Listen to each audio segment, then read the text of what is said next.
Thank you for listening to a new episode of the Mike Still On podcast.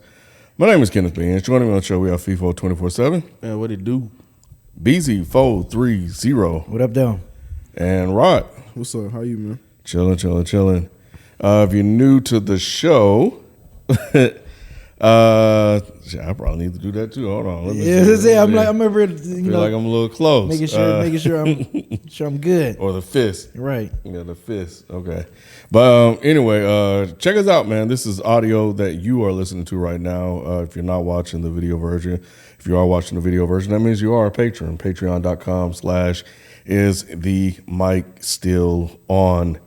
And you get extra content as well. So you get to see us and to hear us a little longer than everyone else. And you also support the show. Also, make sure you guys subscribe to the YouTube channel. We do a live show every month. Once a month, we do a live show. And this one, I believe the live show is on the 19th of April. So, no. It is not. I get that date every. No, that's the wrong date. I knew it was wrong. That's when the I day said we it. shoot though, but it's just not the. Is the mic still on? It was wrong when I said it. So you it's might the be talking 23rd. About the, yeah, I'm about to say it might be talking about the 23rd. Yeah, it is the 20th. There is a live show on the 19th though. B. It's Dead in Hip Hop. Dead in Hip Hop. There you That's go. right. There you go. It's at See? Nas. Yeah. You know what I'm saying? Yeah, we do a lot of shows. So I got my shows. Right day, but just wrong show. You know what I mean? So yeah, the 23rd. So tune in for that. What is it gonna be? And again? check out. It's supposed to be Financial Literacy Month. That's the plan right now. Okay. You know, Mike expressed some reservations about that. He said it was gonna be boring. So I've been thinking of ways to spruce it up to make it entertaining. But I also know that it's Jazz Appreciation Month, so we may do a 2-for. We may do we may do that. Okay. So but yeah. So that's what we're doing. That's the plan so far. And I think that's it. There's no Mike this week, everybody. There is no Mike C-Town. It is Easter Sunday.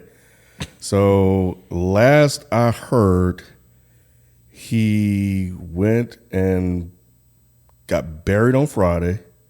Right. And that today I think he should be out. He be rising. I think he should be out. Yeah, I think he should be rising. I think he should be rising. We have to check in on him and see. Okay. But yeah, he was testing the God. It was the God theory, man. He was testing this thing out. Yeah. Hey, look, man. So he took the Sunday off. Yeah. See if he can do the same thing that Jesus. Right. He want to live like Jesus did. I got you. Or didn't do. You know what I'm saying? I got you. And then come back and tell us about it. And then he's going to come back Sunday and tell us all about it, man. Tell us all about it. I know one thing. It's probably going to be hot. It's probably going to be hot. It's probably going to be hot as hell. in that tomb or coffin or whatever he buried in. So, yeah. So, y'all make sure that you guys hit him up and ask him how their experience went. I don't know if you have his phone. If you have his phone, it might not be as boring as it was with Jesus back in the day. Right. So, but, yeah. So, anyway. So, that's why he's not here. But, anyway, let's get into... It's the word of the day. Yeah, you know what? I had a really good one that I wanted to do, or I had one that I liked. I won't say it was good, and I need to start just sending these things in when I see them. But I think the one that I had was from a while ago. Was it good because of like the pronunciation of it, or was it the meaning? Like, what made it so good where you was like, oh, I want that to be the word of the day? I thought it was a good word. I thought it was a good word that we can use. But I listened to the Merriam-Webster Word of the Day podcast, and now I'm on their site and I cannot even find it. So yeah. So did we do lacuna? I don't Matata? No. My bad. No, that doesn't sound familiar. Yeah, I don't remember that. Maybe if you say the meaning. What's the definition of it? It's a formal word that refers to a gap or blank space in something. You know, in other words, a missing part. Lacoon? Nah, Matata. Let me see. That's Acuna. I know. It did sound like Acuna though when you said it. Lacuna. It means no worries. Means no worries, bro. Means no worries. Don't worry about nothing. But yeah, when used with respect to biology, lacuna also refers to a small cavity, pit, or discontinuity in an shit. What the fuck's going on here? Anatomical structure. Okay. So kind of like a person that's bow-legged. They're lacuna.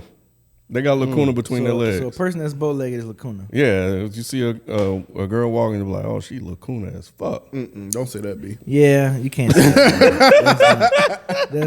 You can't say that. She got some lacuna going on, boy. Don't say that. You can't say that, bro. You can't say that. Do not take a kid's advice on that. That's how Right. you go out. That's bad Don't advice. say Cam. that, bro. Do not say that at all, please. Okay. So a gap in your teeth, like Michael Shane has a lacuna. That's smile. a lacuna. Yeah. It's a lacuna smile. That's a good one. Yep. So yeah, you got it. That's what we're gonna do. So we'll do that one. And I've been putting these in Notion, but I was putting them in Notion. I was about to say where. No, I was putting them in Notion, but there's I would want him to be able to kind of play it so we can all hear it and see it. So I got you. I just haven't gotten around to sitting with him to talk that through. But that is it. So lacuna. Yep. So we're gonna go ahead and get going with some facts. Some facts only. Facts. Fun facts. Fun facts. Fun facts. Yep. We on the fun fact this week, right? Yeah. Yeah. Me, you, and Ken. Yeah.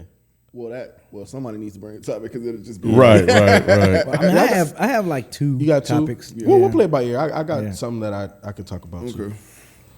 But I'll go first with the fun fact. I was thinking, I was like, damn, what fun fact should I do? Let me talk about something that I actually like. You know what I'm saying? So my favorite car brand, I have been swayed, is definitely BMW. So Okay. want to give you guys a fun fact regards to BMW. It's kind of like a 2-for-1 in this one. You know what I'm saying? So the BMW logo is probably not what you think. A logo helps customers identify its brand. The BMW logo has become a symbol of luxury and prestige. Yet many people actually know what the logo depicts. It's a large percentage people believe it's a propeller from its early airplane engine days. And still others believe the colors represent BMW's hometown's flag. Okay. If you guessed the latter, you were right.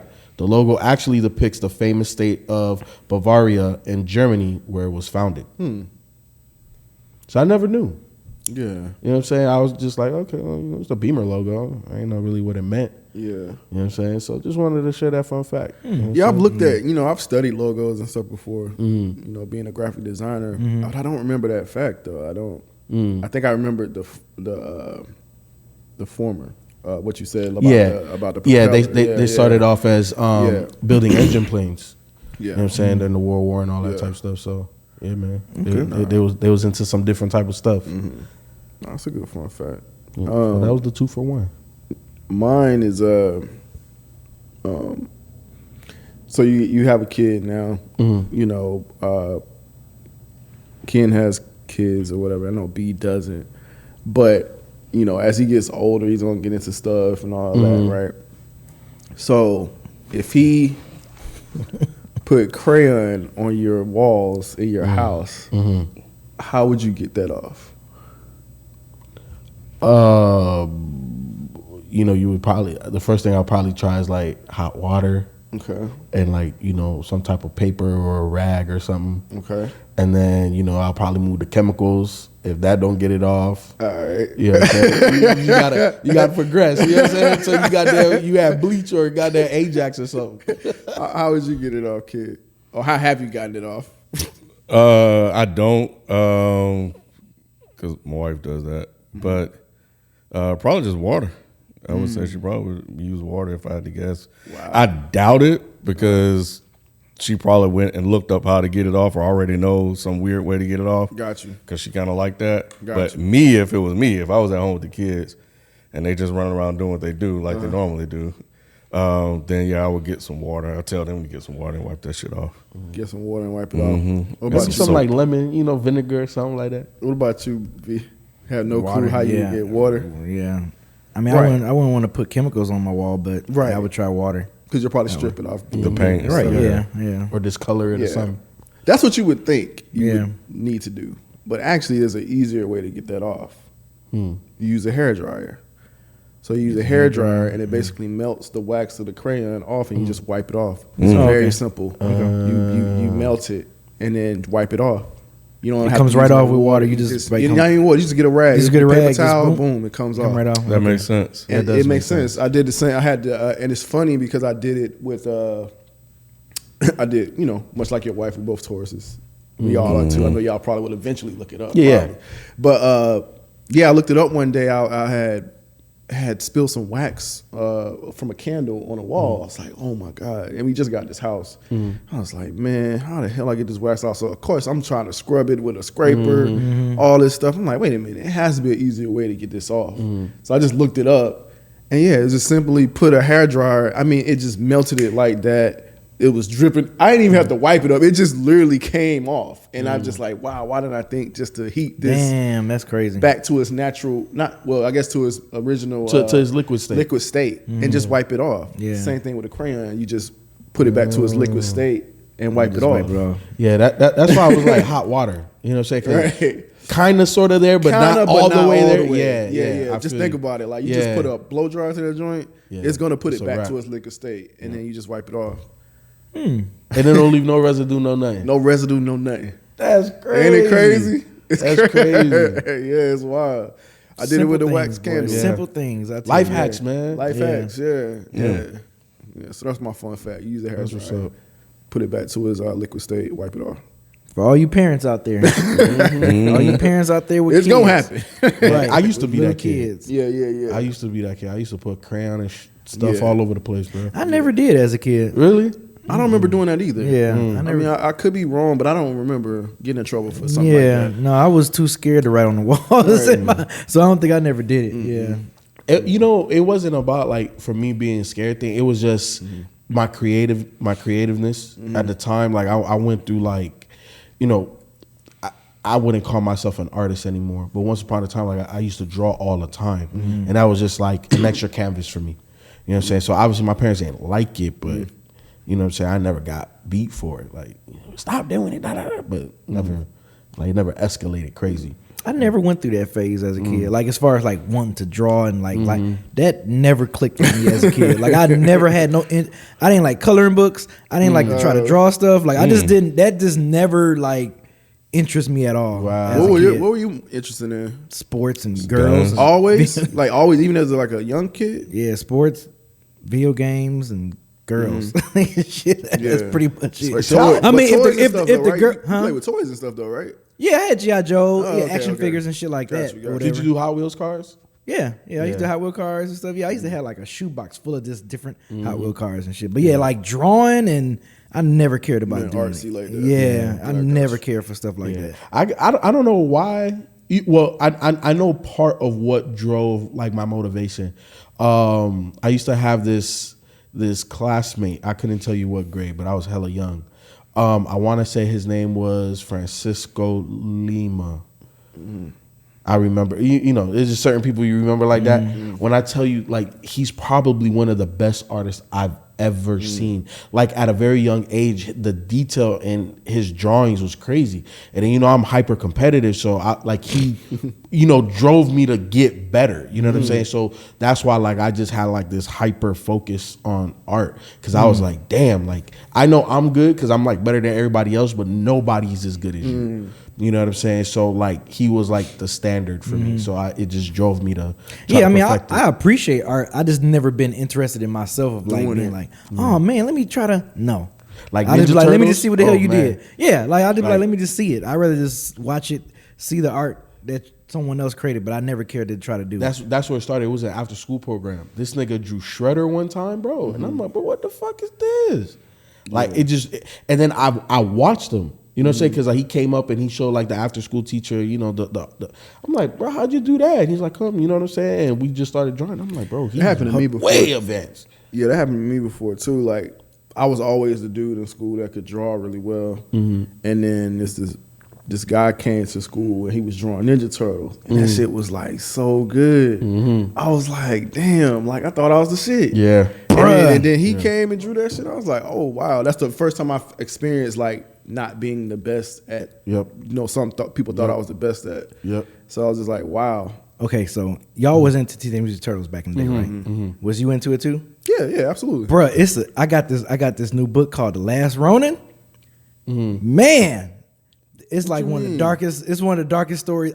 Matter of fact, when I'm gonna finish it this week, I'm gonna bring that bitch next week. Y'all gotta read it. Y'all gotta read this shit, dog. It is so fucking dope, bruh. So fucking dope. It's called The Last Ronin. Okay. And it's about the turtles? Yes, I want to say the person that originally did the Ninja Turtles back in the 80s did this story. I can't remember his name, but yeah, he did this story. It's called The Last Ronin. The book came out in 2020, so it's like new, and it's so fucking. It's dark. Bebop and Rocksteady in it and everything, or like I'm not even going to say nothing. I'm not going to say anything, man. When y'all read this shit, bruh, this shit is fucking crazy. Great fucking. I'm gonna tell you this: if they made a movie out of this shit would be rated R, hands down, rated R. Damn, that's yes, what's up. Yes, bro. Yeah, I feel like the Ninja Turtles do need a rated R movie because it's like If once you read this story, you're gonna be like, yeah, this shit got to be rated R. that's what's that's up. funny. I got the turtle socks on. Look at that. That's wild. That's wild. Yeah. Who y'all think would be the Ninja Turtles in our group? Like who would be who would be I'm definitely who would be Raphael. what? You what? I'm definitely right because I'm He hot can't- I headed. mean, and then he and it's my name. It has to. I've be. always identified with him. Really? Like, yeah, like because he was kind of like the one always kind of walk his own path. So if you was to see who are the Ninja Turtle characters in this group? Ken is definitely Donatello. So Ken is Donatello. Yes. Who 'Cause is he's Rod? the technical guy. Who is Rod? Probably Leonardo. Who Mike? Mike. Michelangelo. Michelangelo. Damn, I'm Splinter. The fuck? You are Wikipedia. You be know everything, bro. Why I You gotta the be wise fucking, one, man. You walked yourself to that one, bro. That's funny. I gotta be fucking Splinter? Yeah, nigga. Yeah, man. Yeah. I'd rather I'd rather be a fucking villain or something. Unless you could be Casey, nigga. That's what I was gonna say. That's white. That's a white dude. That's a white dude, man. Oh, You could be man. Casey. Damn. Y'all got me. And a he got Splinter. the hockey stick. Y'all know him for like the Red Wings. There you go. Boom. Man, y'all Ain't got the Red me Wings? That's Detroit, right? Yeah. Got me as fucking Splinter. There you go. You can So be pretty Casey, much- dog. We gave you you know what? Casey. Casey was cool as fuck, bro. He was. I really liked his character. What about Splinter? I Splinter's- basically Splinter's taught good. y'all niggas. What about that? 100. How about yeah. that? Shit. But yeah, definitely Ken is Donatello. That nigga, he's the Ken technical is guy. Donnie. That's funny. That's funny. That is too hilarious. funny. But yeah, no, the last run, that's the shit, bro. I have to check that out. Yeah. My fun fact Uh-oh. is about Zimbabwe You see that lacuna he put in there? and in South Africa. I was listening to the Africa Daily podcast, and this white guy was on there, and he said this shit. I was like, damn, that's crazy.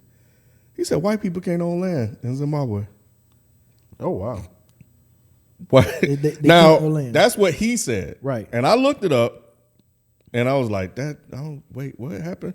So apparently some shit went down, and in 1980 there was a Marxist dictator, Robert Mugabe, and he told the few remaining white landowners that your time is up, and he he said, this is a quote. This is on Newsweek.com, folks. Okay.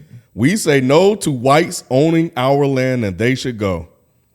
They can own companies and apartments, but not the soil. It is ours, and that message should ring loud and clear in Britain and the United States. That's what the fuck I'm talking about. Yeah. So he sent people there, man. In the story he was telling, he said, it was. He said they would come and it was just a handful of people. I'll leave, and then when they kind of debo, and they leave, then I'll come right back. Yeah. Man, he said one time it was like 50, 60 and the motherfucker showed up. He said, we got to go. And this motherfucker left. And they asked him, and the host was like, yo, would you ever consider coming back? He was like, and that's when he said, he was like, well, white people can't own land in Zimbabwe, so I ain't going back. But yeah, so now they're actually working through this thing to give it back. This was in Zimbabwe. Says foreign white farmers can't apply to get back seized land. They took their shit, bro. Bruh. They took their shit. That's a good ass fact. And this Fun is fact. on Reuters, and this was August 31st, 2020. Yeah, I didn't know that shit. Now, is there a law preventing them from being able to own land? That's what I was trying to look up. I cannot find an official law, but the law is the law of the guns. The law of the black motherfuckers saying, "Don't you bring your ass over here and try to get this damn land." You know, that's the law. And, you know, of course, it's different. Probably in South Africa, they don't operate like, of course, the U.S. do with all the laws and stuff like that. Probably what they say goes. But yeah, man, random motherfuckers up out of that, B. Damn. That's Random up out of there, and they don't even want to go back. They scared to go back. That's how it Took should that be. shit. So white people cannot own land In Zimbabwe. in Zimbabwe. Wow. I was like, damn.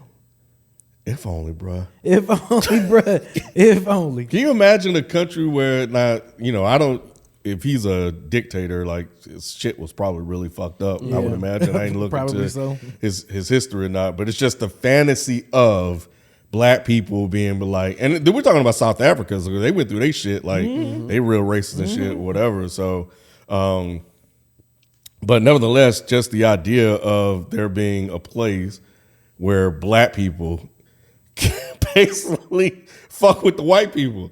They be like, nah, man, y'all know that shit ain't gonna go fly over here. Yeah. You know, so yeah. You know, like no, go ahead. I was gonna say, I think the closest thing we have to that is like things that only black people can apply for, like grants or certain loans, and it's specific to a certain group feel of you. people. Or whatever. I think that's the only thing that we have that I'm aware of that. Nah, if you white, you can't get this particular thing. So I think that's the. I think we can start doing these type of things, but we just got to be slick about it. We got to know. Yeah, but the it's law. not as powerful as land. It's not as obviously it's not as powerful as land. It's but powerful and it definitely gives you certain advantages. Right. Yeah. But it's not as powerful as land. Yeah. But Ken, as you was talking, I was thinking like, you know, in Cuba, only Cubans can own land. So you can't be a foreigner and own land. I think that would be kind of dope for us because you look at, especially when we're talking like high end realty and stuff like that. Yeah, a lot of international rich people buy that shit here in America. But imagine if you were like only Americans could buy American land and buildings and shit like that. Like that would definitely give everybody more of a leg up. You know what I'm saying? That are American. Yeah, you're right. So anyway, there's a quote in here. I'm gonna read this because I know the Reddits are coming. But yeah, the Newsday Zimbabwe. I guess that must be a publication over there.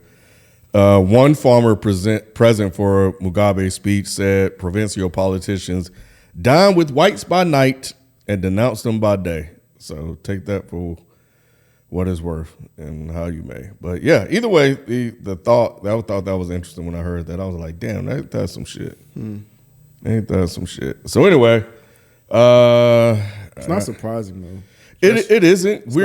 Especially with the history of, you know, it's not surprising. Yeah, and we've been in America for so long. Like we know the history that we've taught, we've seen and been present for is form of oppression, and we've been taught that other parts of the country are just fucked up, you know, and as You well mean of as the world? World is kind of just fucked up. Right. This is the best place in that. Right.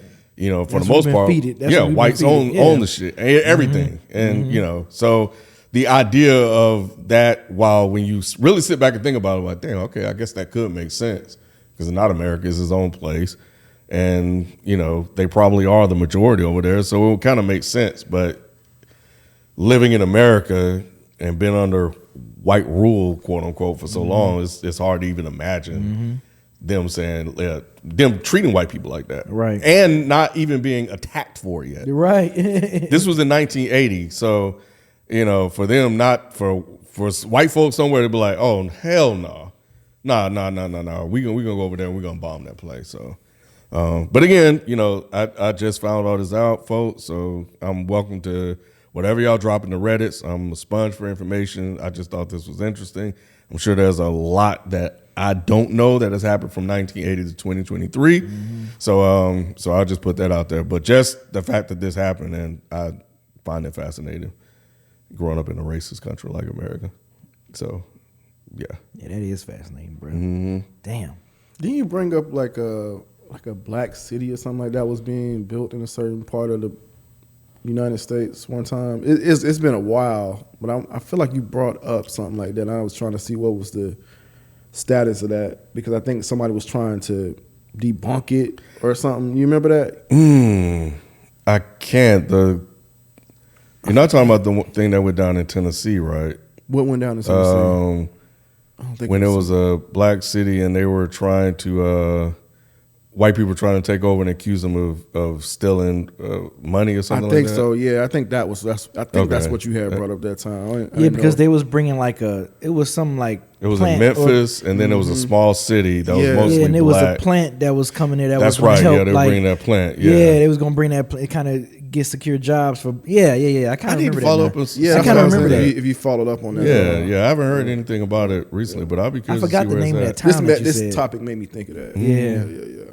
Damn. It'll be interesting to kind of go back and see. Now that you mentioned that, just to go back and look at some of the things we talked about, and be like, damn, where are they now? Right. Because that one just kind of came and went. That's I like a saw dope that- mailbag episode, like our own kind of mailbag instead of outsiders. I think I want to see. I saw a headline. I don't know if this is true or not or whatever because I didn't look into it like that. But I think Young Thug was trying to buy like a city or something like that for black. Was it Young Thug or was it Akon? It was Young Thug. It Okay. wasn't Akon. Yeah, it was Young Thug. I want to say he was trying to call it Slime City or something like that. Really? Yeah. I want to have my own city. Yeah, hold on. Did you see? I want to say it's I will. Torian Prince, basketball player, and if it's not him, I know it was a basketball player that just recently bought an island, and he called it. Oh no, he's from the Mavericks. What's his name?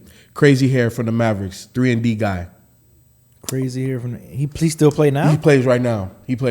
Oh, I can't think of his name, but I can see him all day. Reggie Bullock. He called Okay. it Bullock Bullock, Island. okay, yeah. Yep. He called it Bullock Island. Damn. He just bought an island. I think it's like not far from Jamaica. I think he paid like $3 million for it. And he said he's building it up. And he's for family, and then also he's gonna rent half of the island out. Damn, that's it? Just $3 million? Shit. Damn, I know that's a come No, on. you Yeah, could, so you could buy like there's islands for sale even for less than that. You know what I'm saying? Damn. But certain islands depend on the price. Is it inhabitable? Can you Right, build right. on it? Right, And then how right. far are the materials? Right. Because you got to, you know what I'm saying? All that Yeah. shit costs. So that's why it's cheaper. You know what I'm saying? Like $3 million for where that's at is really good because it's not that far from Jamaica. Getting all your materials by boat isn't crazy. But if you're in the middle of fucking buttfuck nowhere, it's more difficult. Yeah. I'm sorry, Rob. Go ahead. no, I was saying it was Young Thug trying to. That's crazy. It was like his manager gifted him. This was in 2021. Gifted him with 100 acres in Greater Atlanta. 100 acres. 100 acres. That's a lot. That is a lot. But Yeah. he trying to build a city in that. So yeah, it was just. He was trying. So he's gonna call it Slime City. Build really nice homes, a water park, perhaps a camping site. What else he was doing? Where people could love riding bikes, 4-wheelers can cut loose. Yeah. He said he was chopping it up with some architects and engineers. There are a few permits they're waiting on. This man was trying to build a black city. Man, they locked him up. They locked him up. That's funny that happened. Like he was doing that before he got locked up, right? Yeah. Yeah, because it's 2021, right? Yeah. Yeah. But still, he still has They're been. like, hold on, nigga. Nuh-uh. So Hold on a minute, player. Hold on. So y'all saying that's the reason why he got locked up? That's a hell of a correlation, bro. Bruh. Hey, look, What is going on? Hey, you know how I feel about they It was like take it's down- time. Yep. It's time. They always build cases on. They it. got the folder. They build cases on. It. It was like, oh, it's time. It's time. Let's pull the folder. He trying to uplift black people. And see, They was and see, saying- where he was going to build the city, they trying to do the cop city shit at. That's where they was doing the shit. You know what I'm saying? We'll take that. Yep, we'll take that. We're going to make this cop city. I mean, they were saying that Prince was trying to buy a network before he got killed. Yeah. And Bill Yep, Cosby. yep. Shit, No, Michael Prince Jackson. too. Yeah, I know. I know. I Prince- said, Oh, yeah. Michael Jackson. That's what I meant. Yeah, Michael Michael Jackson. Jackson, That's what I meant. Prince- Michael yeah. Jackson. Yeah, Prince was trying to Yeah. Yeah, but I meant Michael remember hearing Jackson. about- Michael yeah, Jackson was rumored. Michael Jackson was trying to buy a network. They were mad. He already had the Beatles, right? Yep. He had the Beatles, Yep. and then he was about to own his own masters because that time frame in his contract was about to be up. He was about to own all that shit. And the Beatles shit. Mhm. Like, he was about to own all- He bought the. You know why he bought the Beatles shit? Why? Because I forgot. I feel like I remember. Go ahead. Yeah. And I'm obviously gonna is overview. I ain't got no details. And this like can that. kind of tail into my topic, but go ahead. Okay, bet. But damn, what was the Beatles like lead singer? He had said something slick to Mike. And then, like the next day, he Mike went and was bought like- the Beatles catalog. He Bought said, that shit. "How much is it? Yeah, buy all that." And he owned it. Oh, I didn't know that. So every time they made money, he got paid. He first. got paid for it. Yep. That's fucking wild, That's bro. a true story, dog. Yeah, on some petty shit. My dad bought that shit. Bro, on I some said petty this is a true shit, bro. story, All dog. right, man. Okay, so some petty shit. segue right Mine into was my a rumor, topic. y'all. Don't Yeah, I sit here know- and fact yeah, check me yeah, I with know, some yeah. bullshit. No, I was talking to everybody listening. But speaking of Mike and these artists up here buying shit and gotta pay for shit, y'all hear about the shit that Diddy pay police lead singer Sting $5,000 a day since because he used "I'll Be Missing You." Remember the police song "I'll Be Missing You"? So yeah, he was on Sting was on I guess he was on Breakfast Club and he was saying then like yeah Diddy pay because he used that song without his permission. Oh, Diddy did. So Diddy been paying him. He said on Breakfast Club that he paid him $2,000 a day, and then Diddy corrected him. He tweeted with like, "Nope, $5K a day. Love to my brother." 1.825 million or 1.825 million Bruh. a year. So you gotta think when that song came out, 97. So how He been many paying years that is man $5,000 a day since 97, bruh. How long ago is 97? So boom, boom. That's 26 years. So when you times that by 26. Bruh. Stupid. Ooh, shit. And the fact that he corrected, yeah, because he used it's the dedication, the dedication song towards Biggie. He used that sample without his permission Yo, 47,450,000. for how long? How long is that gonna go? for the rest of his life, Oh hell, That's no. music, bro. bruh. Oh, I gotta take him out, For the bro. rest of his Come life, on, bro. for the rest of his life, bruh. 5,000 a day, my Sting nigga. got to get stung. Yes, Sting gotta get stung. Yes, bruh. That's insane. Ain't no and then- fucking way. How much Then did Diddy that gonna song say make? we're actually good friends now. That's my brother. Like hell yeah, you paying that motherfucker $5,000 a day? But now that has to be. A day, bro. I need a limit on that, bro. Yeah. Yeah, That's ridiculous. Yeah. that is bro. ridiculous. Yes, That's insane. I thought Diddy had better lawyers than that. bruh. Yeah, because like what for you to agree to something like Yeah, that? come on, bro. What was the worst that could have happened to you? Right. So what was worse than that? He probably wasn't even gonna sue you for that much as you've been paying for this right at this point. Yeah, You know what I'm exactly. saying? Like you probably could have settled for something. That's a what I'm leg. thinking. Like, Yeah. come on. Like, no, Either okay, that I'll or pay you just this change that shit, bro. Yeah. You just gotta change that. All right, well, fuck you then. Fuck you and your song. I'll change it. Bruh. yeah, because man, golly, like I couldn't even do it, bro. I couldn't even do it. 5,000 a month. Wait, you A said day. 5,000 a day? $5,000 a day. Ain't no fucking way. 365 times. And did he confirm that 5,000. shit, bro? Did he confirm 1.825 it? million. Yeah, Bro. Diddy confirmed it. Like it was because the clip was a Sting interview from 2018. So when the clip, I don't, you know how Twitter be, clips just go viral and shit. So then that clip, like yeah, Diddy paid me $2,000 a day, and then Diddy, the fact that Diddy replied was like, nope, $5K a day. Like I if I was Diddy, I'd have kept that. I wouldn't even. You even say agree to paid or pays? pays. Like he's still Pays. paying him. He's still paying. He's still paying him now. So I'm looking at I don't this. even know So what that would be like, bro. in February 2022, Sting sold his entire songwriting and publishing catalog rights to Universal Music Publishing Group for $300 million. When? In 2022? February 2022, so last year. Okay. In February. All right. So Sting what happens sold. at that point? I got you. Okay. So he sold it to Universal Music, and he got $300 million for his entire catalog. The sale included his entire song catalog from his time with the Police, and also as a solo artist. So in other words, if Every Breath You Take generates $5 per day in royalty today, those checks now go to Universal Music Group. Oh, okay, so Diddy. So now Diddy's not paying him no more. Nah. He's paying Universal. Damn, An idiot. bro, you right. I'm with you, right? Why Diddy didn't get better? My lawyers than need that? to holler at Yeah, Universal bruh. right now. If I'm Diddy, I'm with you, not Rod. Like, bruh, like, come on, lawyers. Like, how y'all let this shit slide? Even before then. How Bruh, that get grandfathered over to them? Like, bruh, what? That's wild, bruh. But now Sting, like you, 300 mil is a lot. So you can So do a they're lot with it. saying, and this article is from CelebrityNetWorth.com. They're saying that one song generated, and they say conservatively, that one song generated 120 million in royalties. Which one song? Every step you take. Which one? The original one or the Diddy one? The Diddy one. The Diddy one did. It generates how much? It generated 120 million. And in what time? Up until today? Yeah, Yeah, like it has just, to be. you know, In the whole since- time span yeah, since in the that- song in that released time. to Mhm. now. Okay. So he basically got half. Almost, because he Almost gets half. 47 mil since the song dropped. It's a song drop. Yeah. But it generated 120 So million. he's down to royalties. 80 mil in profit. in profits. Yeah. So Damn. yeah, Sting is But that's crazy. That's 71. one song though. I know Sting is 71 years old, which is Oh, you kinda looked up his crazy. age? Yeah, because I'm trying to think how much longer he got left. Oh yeah, he good. That's a long play though. It is. It That's a is. So long he's been. play. Yeah. So him selling. I'm thinking about. He got a He good didn't 15 lose. to 20 more summers He if didn't he lose. plays it right. He didn't lose. I say that. So Oh hell no. so that's a long play. That is a long play, bro. That's a long play. And now he got 300 mil. So now when you Cash. said he sold his catalog, I'm like, okay, let me look up his age to see 300 mil. How many summers do you I think? say he got? about if he plays a good 15 to 20 summers left. Yeah. Yeah. So 15, 20 summers with 300 mil in the bank. 'Cause- Oh yeah, you good, bro. And I don't know if he got any family. Yeah, he's Good. been married. He has a couple of children, but But I wonder. Okay, so in a situation like that money, is that taxed as income? Because if that's taxed as income, and if he lives in Cali, that's 50% tax. I don't know. But I would think the government want everything, a piece of everything. Yeah, yeah. I would imagine it is taxed. Unless he assumed it like in a trust, and then it would be tax Which, free. if I'm knowing Sting, they probably found a way to Yeah, to protect course. as not much pay as tax. that as Yeah. possible. Yeah. 100%. You know how they play. So yeah, he definitely maneuvered that. Bro, that's wild. But that's crazy. 300. Damn, million. did he? God damn.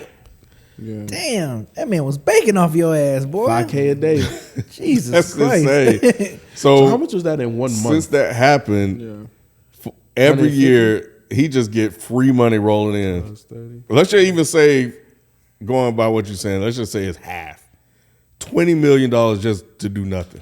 Just chill. Just to sit there. That you can do You don't even whatever have you to tour. want to, bro. You don't even have to tour no more. No, Nothing, you bro. can do whatever you want. That's wild.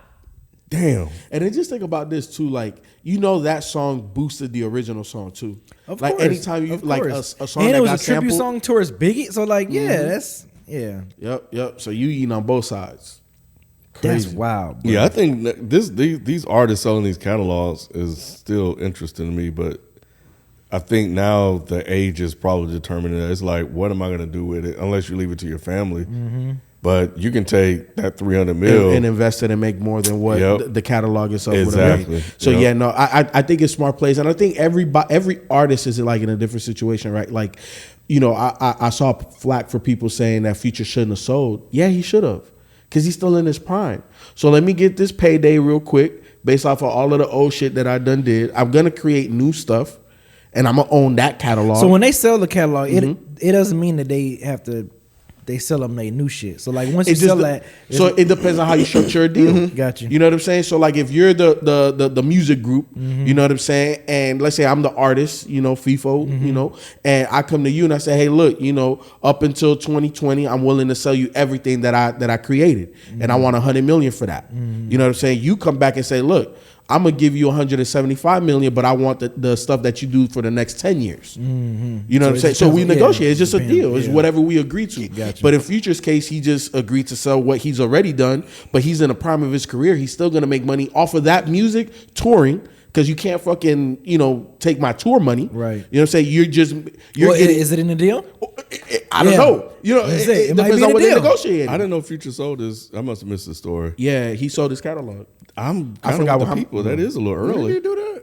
I'm about to That is a little early because in Sting's case, he did it last year. Yeah. I mean, shit, he almost was done. he was Don't- 70. It Yeah, last- I he- think that's he becoming done- a thing though. I saw somebody. Yeah, I forgot I saw somebody else. Jermaine Dupri was saying something about that. I believe. It makes Something- sense. He ain't making hits anymore. Yeah, yeah. No, he I want to say I saw some headline of him. He ain't.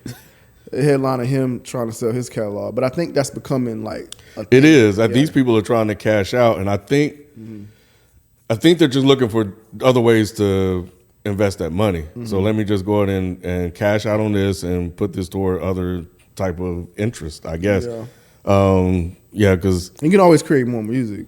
yeah, Depending on where you are. Yeah, like yeah, yeah. Sting, no, he's not. You know, this is his retirement. yeah, most of his fan base are probably dead anyway. Exactly. But for Future, like it's like, yo, let me just cash out and have. But this story was posted. I'm getting off I of don't know about TMZ. Future though, bro. It was high. It was a high 8-figure, according to Variety. Yeah, don't say the exact amount. Yeah, don't say the exact amount, but this was posted September 20th, 2022. So he sold the back catalog, but they don't have. Well, I know we probably don't know details, but maybe Yeah, you do know. but so to me, anything new, is still his. So to me, that makes sense. Like, You said 8 figures, so that's like what 50, 60 something, like Million. In that, Yeah. that range. and I think it said, I think I saw here is like 612 songs. Yeah, 612 songs for like 50-some million. Or 60 or Or something. I 60 guess you have something. to ask yourself, looking ahead, doing some forecasting, would I be able to make 50, 60 million off of these records over the rest of my lifetime? Right. You know, especially when the sound change. So if whoever bought it could probably monetize it, putting it on soundtracks, movies, et cetera, stuff like course. that. Commercials. But at some point, like, it's just going to be sitting there. Like, So Yeah, So you think that was smart for Future to do that? Probably. I don't know yet. At first I'm like, no. Think it's too early. But I thought it was too early. Now you're looking at it. But like, now that I think about it, it's like, I think it's a hella smart play, it could Ken. make sense. Hella smart because you're cashing out on that, and then you can still tour that music. You know what I'm saying? Like, cause can he? yeah, you can tour. Okay. That. What do you mean? Like, I have to be able to perform? It Does- does- I mean, I know sold that. you, just because I sold you the rights to monetizing my music doesn't mean I can't tour my music. But does he even have if to, they got a percentage of the ticket sales? or he has to pay them to play his own songs? Nah, I would highly doubt that is how that would work. I'm pretty sure this sell is. it to him. But I still have to be able to perform it. Like you can make money on the soundtrack. I don't might get be a part nothing. of the deal though. Like if you tour, we get 3% or whatever. Okay, that's You know, fine. like whatever. I'm just Well, I'm yeah. just making up a number. I don't know what. Regardless, but like he should still be able to tour, and then I think he's still in his prime. You know what I'm saying? So he still has music in the future that he's gonna. No pun intended. I just caught myself, but you know, he's gonna make music that is still gonna generate revenue. You know what I'm saying? He's still, and Ken, you talk about the sound change. He was part of that sound change.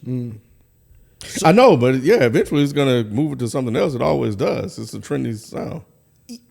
But I agree, but it's kind of like where Drake is, right? Like you hop on a Versace, you hop on that, you know what I'm saying, to keep you relevant. So I still think he has a lot of years of relevancy in music. So it makes sense to me, all the sense.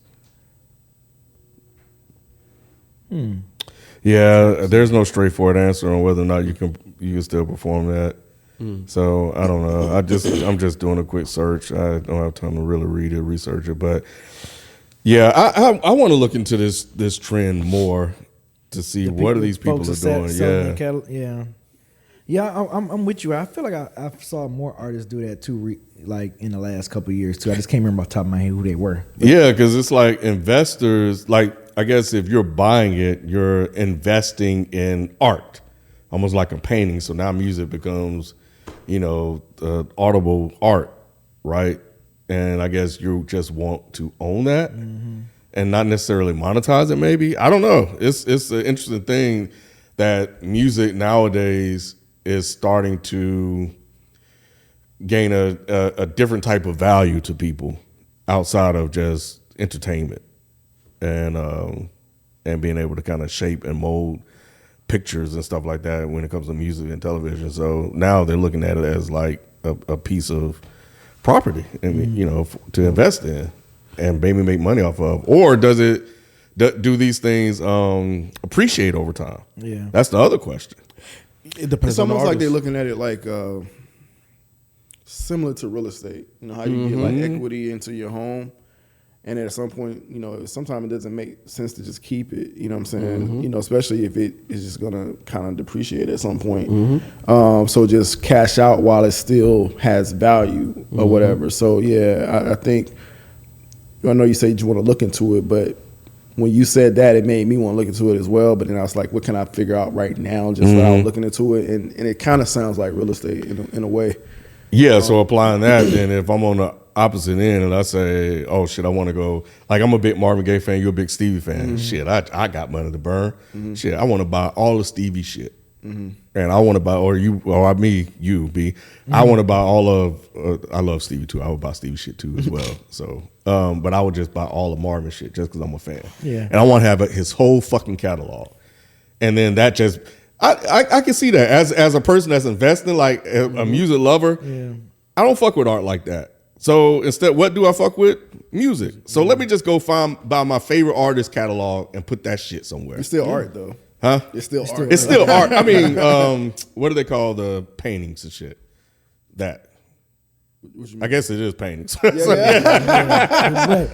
much. But it's all art. But it is art. Yeah, you're right. It's all You're art right. at the end of the day, and that's what you know. People, it holds value, man. Like I never understood it when I was younger, but as I get older, I understand it. Yeah. You know what I'm saying? It's just like, oh yeah, I can understand why somebody would pay that much for a fucking piece. Like, you know, I don't think I'm there personally where I would pay a certain still amount don't for a get it. piece of Yeah. art. But you know that a lot of people, if you do have that in your Portfolio. not even just a portfolio, but as a part of your, it counts towards your Net worth, worth. your net worth. I didn't realize that, your so that's why portfolio. people. Oh yeah. So that's why people buy that stuff. I was like, oh wow, it's actually a power play. Now It's we actually We're It's adding parking on to lot. it. It's parking lotting money. Yeah. You know what I'm saying? So like, there's a lot of things that people that have wealth that buy that I know I'm gonna make money on. Right. You know what I'm saying? I don't have to have it liquid. Right. I could just sell it in 5 years if I need to. because people were saying that about Jay, right? He has a certain amount of wealth, and it's like, oh yeah, he also has these art pieces, so that makes Kerry his wealth James that Marshall. much. That makes his wealth even more. I was like, oh shit, I didn't even thought about the fact that he's sitting on this wealth. Like he owns this Basquiat painting, like that people wants to pay millions of dollars for. Yeah. That's money. that he probably bought for 100 bands. Yeah, that 3 is years money. ago. That's literally money. He could get that to his kids like, yo, I got this. Just like, you know what? Just like fucking baseball cards back in the day when we collected baseball cards. It's the same fucking shit. Should Ain't Jay say, I'm trying to give you $1 million worth of game for $9.99 Yeah. and $4.44? No, He said that. for That's sure. a It's You lot. think he'll sell his catalog? Hell no. You don't think Jay will sell his? Yeah, It doesn't make sense for Jay because Jay owns the DSP. it's starting to make sense now, right? It's all coming together. Yeah, it's Like coming this together, is a right? new form. This is adding to that. Yeah. That's already been And to just around. interject real quick, more research shows that Future sold it around 65 to 75 million. Yeah, I'll take that. I'll take that. Because let's I'll just say, take that, bro. and Rod, I love the fact that you made the comparison to real estate because real estate has it's two things, right? Like you have lump sums and then you have residuals. You know what I'm saying? That come in every month. This investment firm is betting on the residuals. Yep. And I'm willing to give you the lump sum so I can have the residuals every single month. And for Future, it's like, well, I'm going to continue to create the monthly revenue stream. So yeah, give me the 75 mil right now. Right. Yep. Nah, yeah, for because sure. when you said baseball Baseball cards, cards. I was thinking about comic books. Because I would buy comic books too, yes. Exactly. So I was like, dang, I was buying basketball cards because future value would increase. Same thing with comic books. Oh, I'm gonna get this limited edition because I know I'll be able to sell this later on.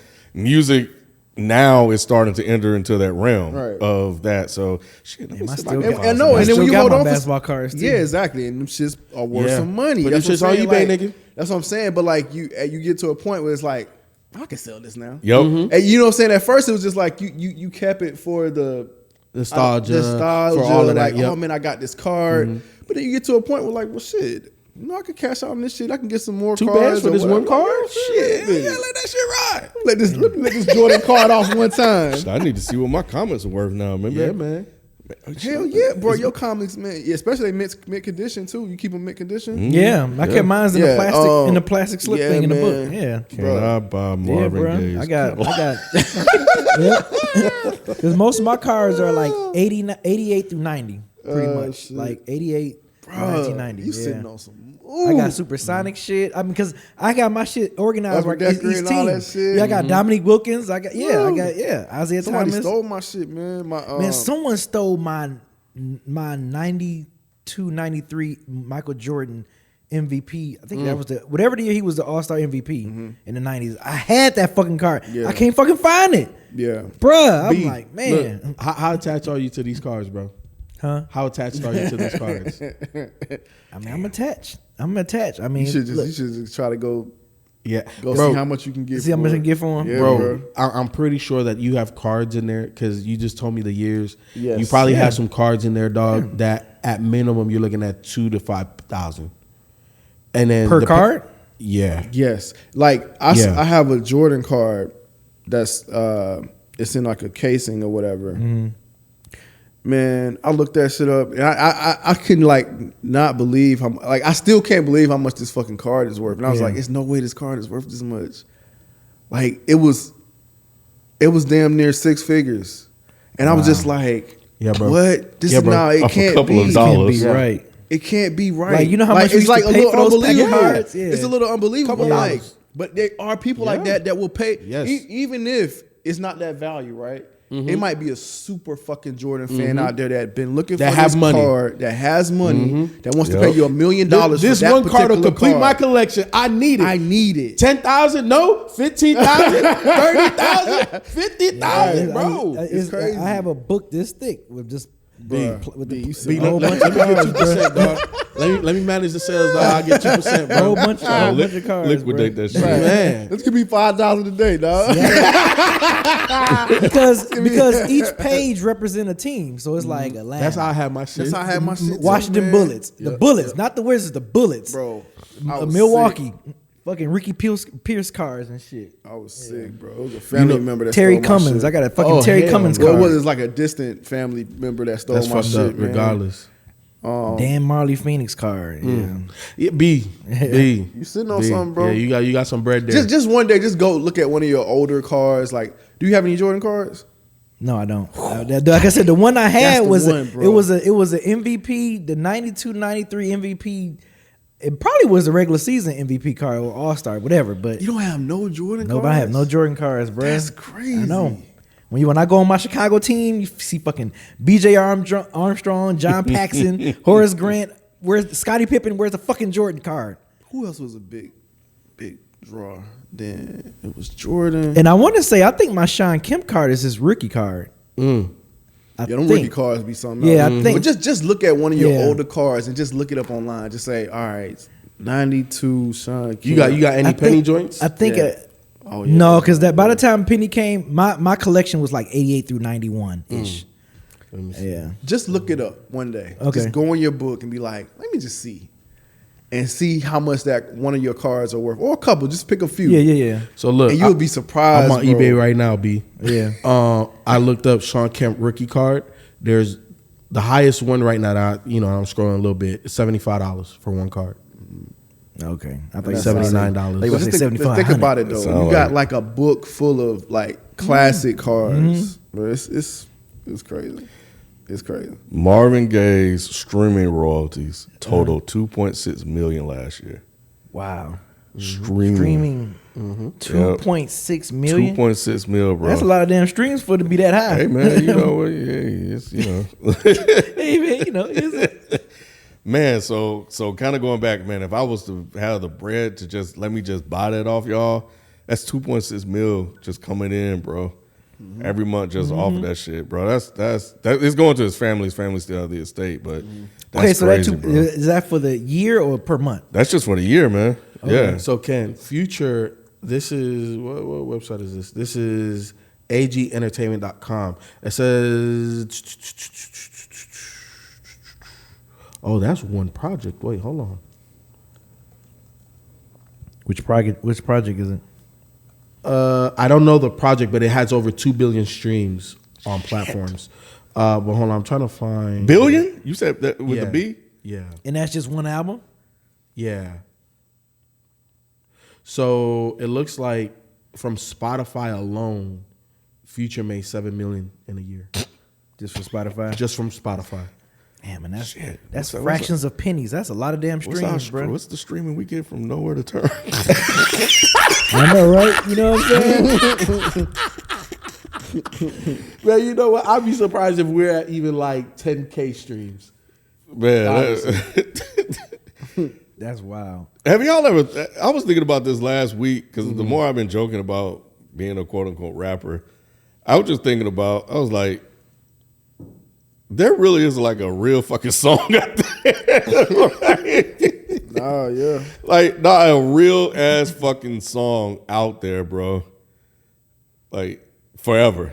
Yeah. It's just kind of crazy to even, like, I haven't really processed the fact. Because, you know, we're all just doing it for shits and giggles. But then I was just like, oh, it's shit. out there, bro. That like that shit Like, is. I really got a real performance record out there.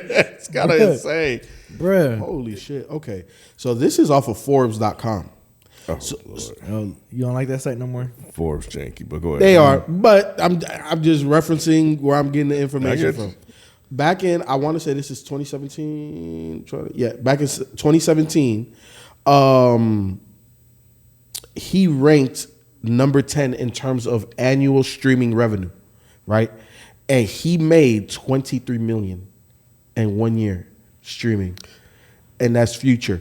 The number one spot came to Drake, That's believable. which was 94 million in 1 year. That's believable. Wait, so in 3 years, 20, he would have made what he sold it for. Anyway, all right, we've been on that because I'm now it makes sense, 6 but now years. it makes sense. 23. 2017 is 6 years ago now. I'm just saying he sold it for 65 mil.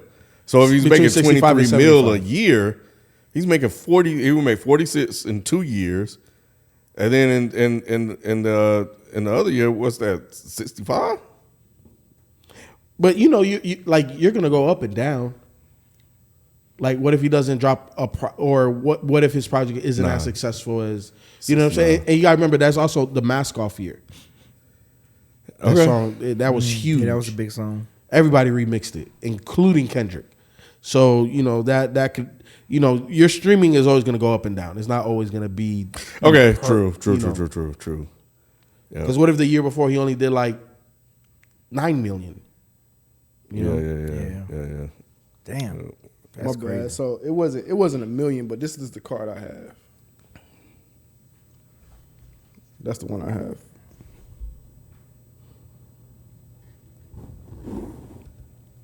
Oh, you know what? I think I had this. No, wait, 1990. Oh, I don't know if I had this, but it looks But y'all like can see the number, I feel though. like I did. So that Yeah, I can, used to see this card back in Yeah. around. but I have that one. I never had this card though. Yeah. But Yeah, Yeah. 25K. damn. That's how. Yeah, crazy. yeah, right? that's crazy, bro. Like it's just sitting in my house. Crazy. 25K. Yeah, And probably it's could be crazy. more depending on who kept. Depending who yeah. won it. Yeah. It's crazy, man. Yeah, shit. I hope I have a card. I mean, my shit worth 50K. Yeah, My, what else? My card, but I'm sorry. Go ahead. You said what else? So my bad, B. No, you good. All right, so I'm gonna go dark with this topic since That's Mike. what I'm talking Since about, Mike. Wait, No, I'm wait, talking about since wait. Mike. I'm talking about dark, like Oh, you know, like the wrong- shit. oh, Yeah, not like darkness. No, not what me and you thinking about.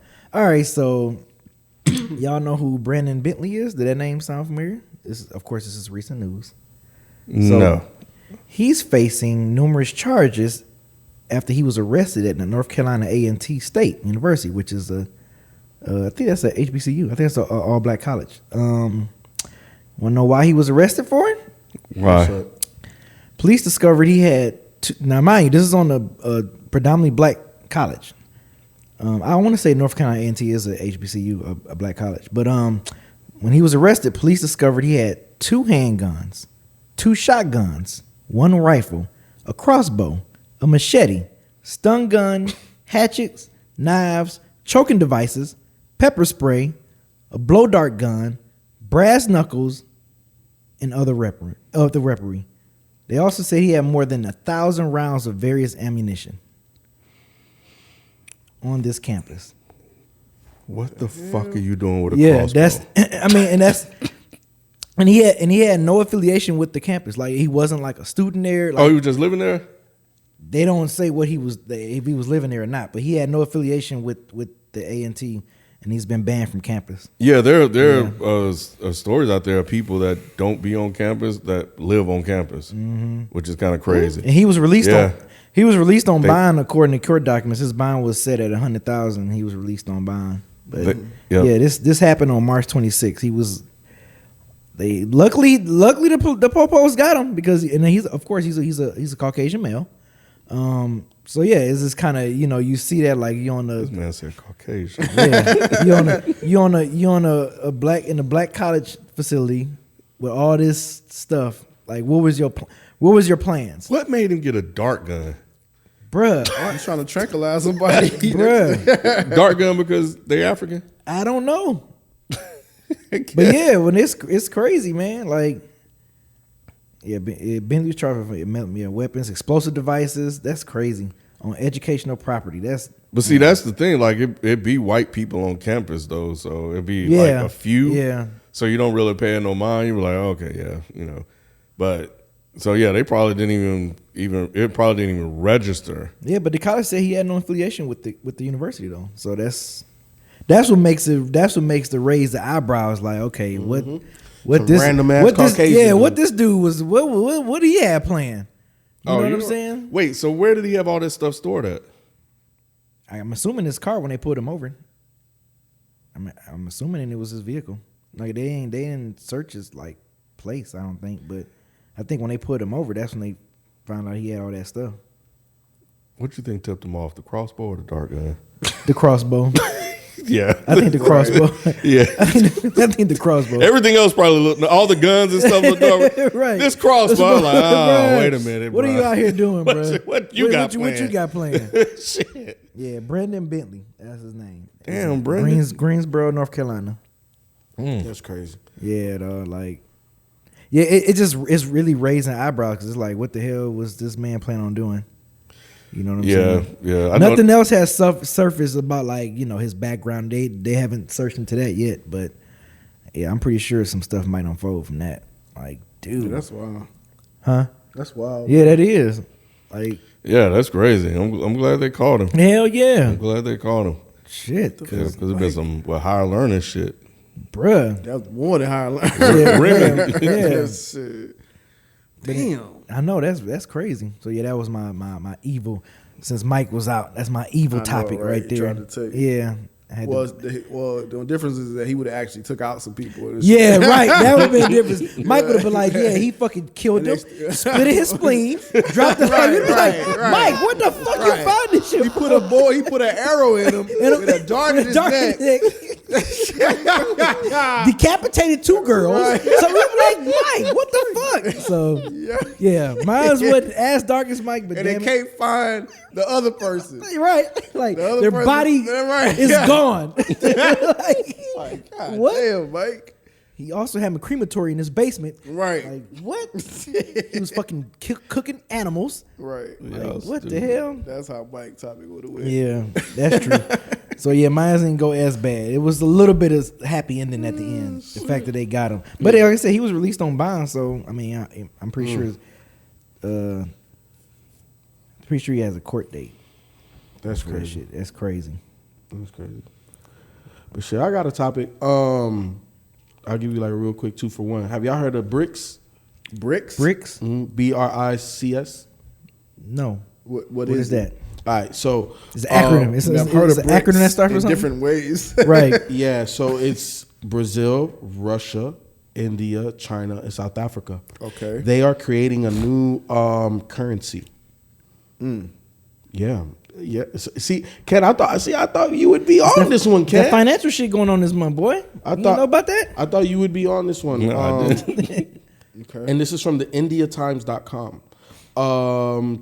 According to reports quoting Russian lawmaker Alexander Babakov, the BRICS nations are in the process of creating a new medium for payments established on a strategy that does not defend the dollar or the euro.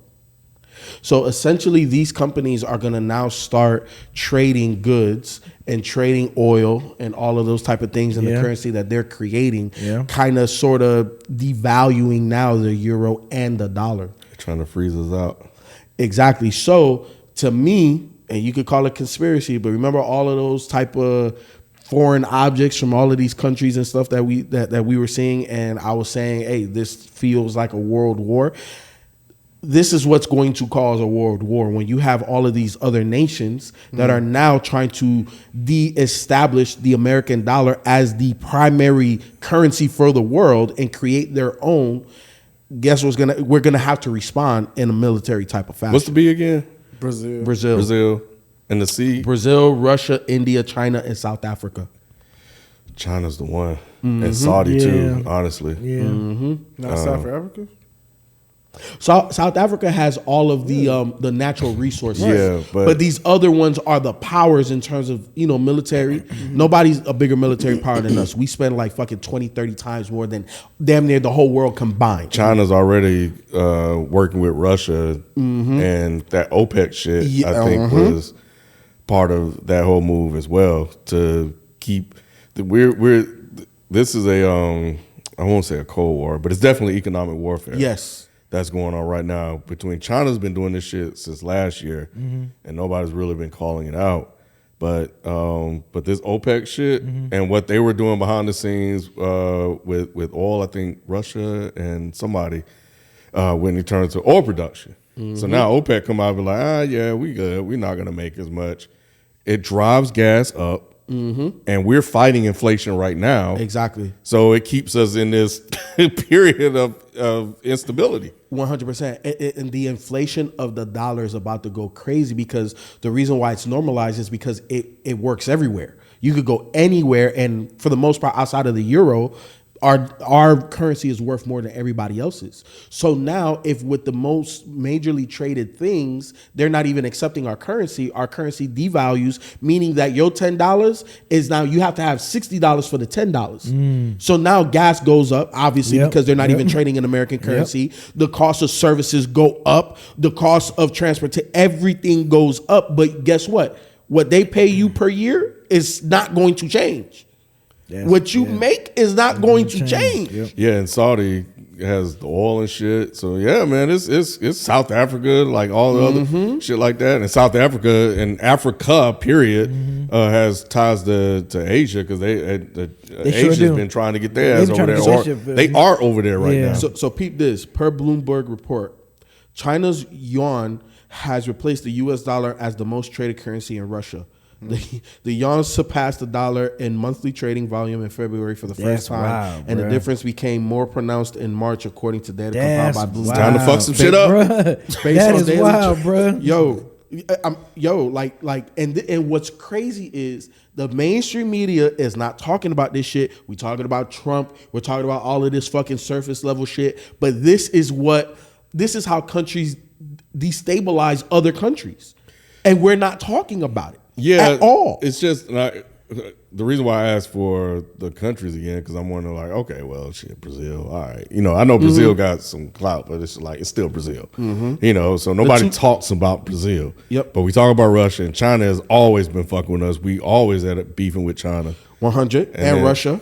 And Russia as well, yeah, on the side, because I mean, shit, we're giving Ukraine weapons to fight them, so they don't like that shit. And then you figure India has the population and they have technology, and then you figure South Africa has all of the resources. So they all play a major part. I think the inclusion of Brazil is proximity to the United States.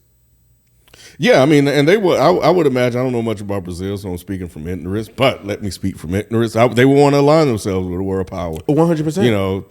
To gain some type of leverage and to be seen as a viable country. So I could see them like this is a play for them.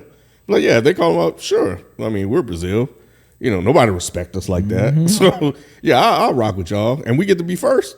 So we get to be the first letter. Hell yeah, let's do it. So, because I think Brazil trying to come up as well. So, yeah, it would make sense for them to come on there. The thing is, the dollar is so fucking strong. So my question is, how long would it take for that to become like a major currency along with the dollar and the euro dollar? And I think last week I looked it up. The euro dollar had more value than the dollar. Yeah, that's the only currency in the world that typically outpaces the U.S. dollar. So I honestly, Ken, I'm not a financial analyst. I think I I could take concepts and kind of figure them out. But I don't know. Like, I really don't know how long it will take. But the foundation to destabilizing both of those currencies is literally happening right now. Because if you're China and you have to demand that they use your currency, 100%. what are you going to do? You know, if you're another country and you need to do business with them, and this is how you have to do it, then that's what happens. And who's the biggest manufacturer of goods? China. Everything they're made in China. So yeah, man, this I think this changes a lot, and people are not talking about it. And then real quick, like the secondary thing that I was gonna say was just a play on the word BRICS. What was it? They're saying that, damn, I lost the article. But basically they're saying there's a resurgence of Colombian crack in New York again. And the DEA lead, It's a hell of a damn. last name Tarantino, which I don't know. When I saw that name, I was like, damn, bro, how you the head of the DEA? That sounds a little suspect in New York. But it is what it is. But he's saying that there's an uprising in Colombian crack. He said the demand was always there, but, you know, price, this, that, and the third. But they're starting to see a resurgence in Colombian crack. I've been listening to some. Everybody know I listen to podcasts. And I be listening to like these interview podcasts, especially with these white people, bro. Man, they be using drugs like it ain't shit, and be open about it. That should be like I was listening to. They do be open as fuck. Yeah, he was like, oh yeah, we were doing some heroin. He said, I was strung out on this, I was strung out on that, but Just I'm fine open- now. yeah. Whole heavy metal bands and bands just be just out on drugs and just doing shit. But the thing that kind of struck me is they talk about it like it's just par for the course, it's normal, it's nothing. Whereas when it comes to black people, it's just like oh my God, the framing and the perception of it or how they present it is kind of wild to me. Ken, it's like what just happened with Caitlin Stark and what's the black girl name? From Angel Reese. Angel Reese. You know what I'm saying? Like Caitlin Clark. Caitlin Clark. You said Stark. I did say Stark. I said, what? Game of Thrones.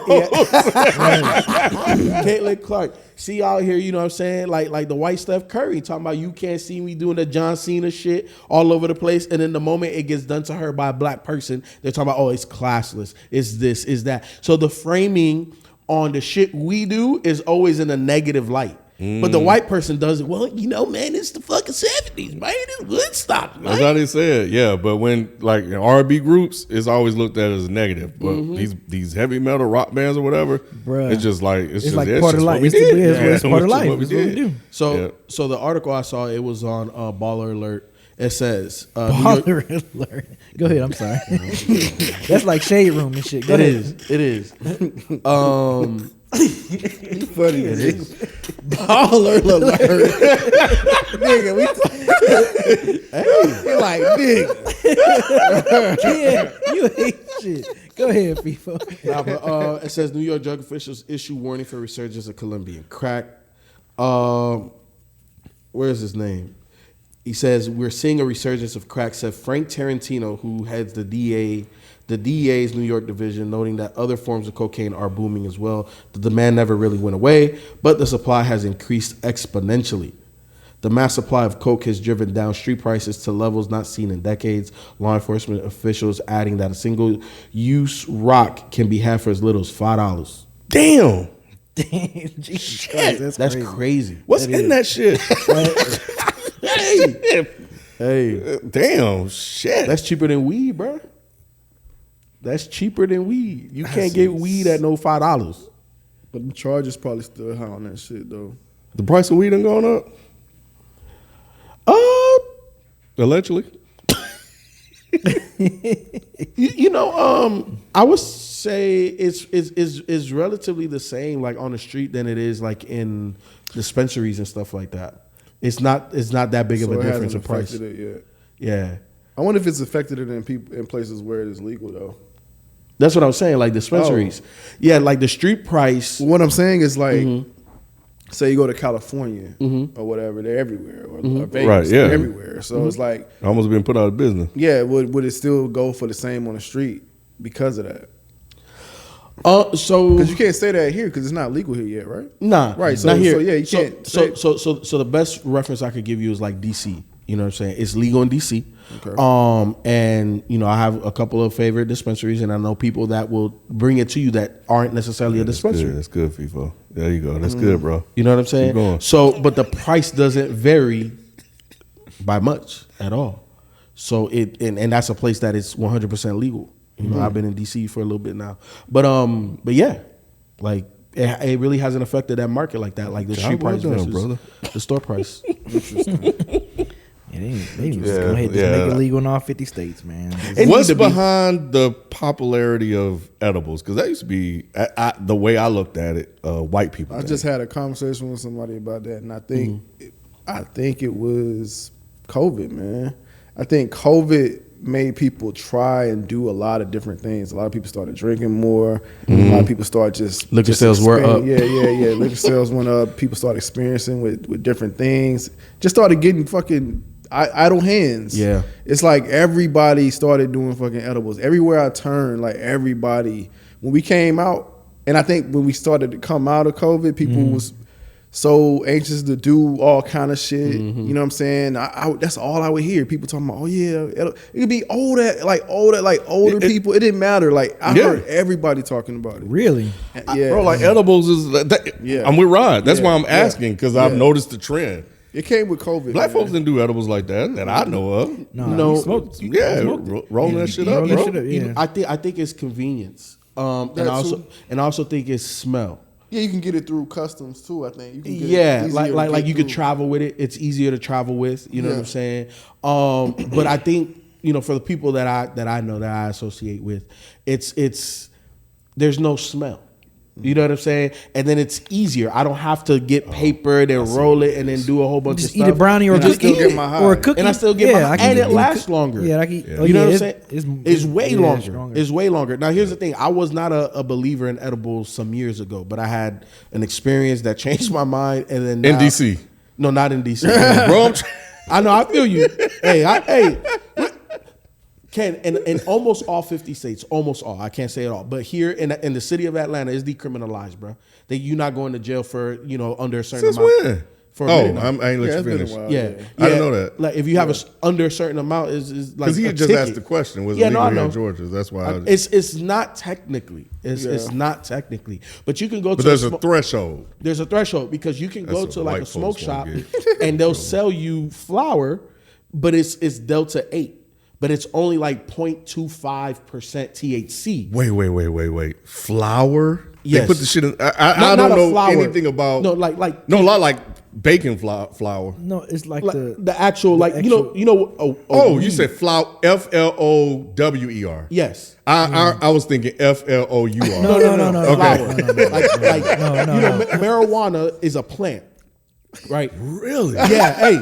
I just needed to make sure. Like you didn't know that shit. I just need to make sure because I'm referencing the flour and you use like flour. Hey, why can't you say really? I had to take it down to That the was for basics. the listeners now. right there. I was didn't even for the know, listeners. Ken. But no, it's a plant. Shit. So the Delta 8 variant is like a plant, but it just yields lower THC. Okay. So therefore, technically, smoke shops here in the state can sell it. Or I'm not even gonna say the state. I think it's primarily just the city of Atlanta, and you know the surrounding counties. You know how we are. We got fucking 20 fucking cities inside of one city. But Metro Atlanta can sell Delta 8 variants and shit like that. You know what I'm saying? Edibles. You can go to a smoke shop and get high quality edibles. Damn, you could buy that shit. Yeah. Because everybody be talking about, yeah, man, doing edible, doing this. I'm like, y'all talk about weed like this shit is like it's nothing. Like it's extremely you can go to accessible. the store. That shit was, I mean, I know things have changed, but shit, back in the day. Yeah, now you can go to the store and get you a quality edible, vape, all that type shit. It's popularized now, man. I'll be hoping I can make it home. Sometimes it does that. What? No, show the way. Yeah, it's not showing that it's recording. How long has it been showing that? I don't know. I just when he made the face, I looked. You better check it. Yep. Let's see, make sure everything is right. Sometimes when I do that. At least it's recording in OBS though. Yeah, I got 3 different things recording.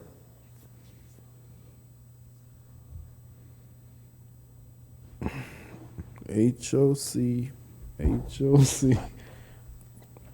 HOC.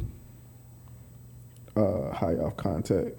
All the real smokers give me HOC.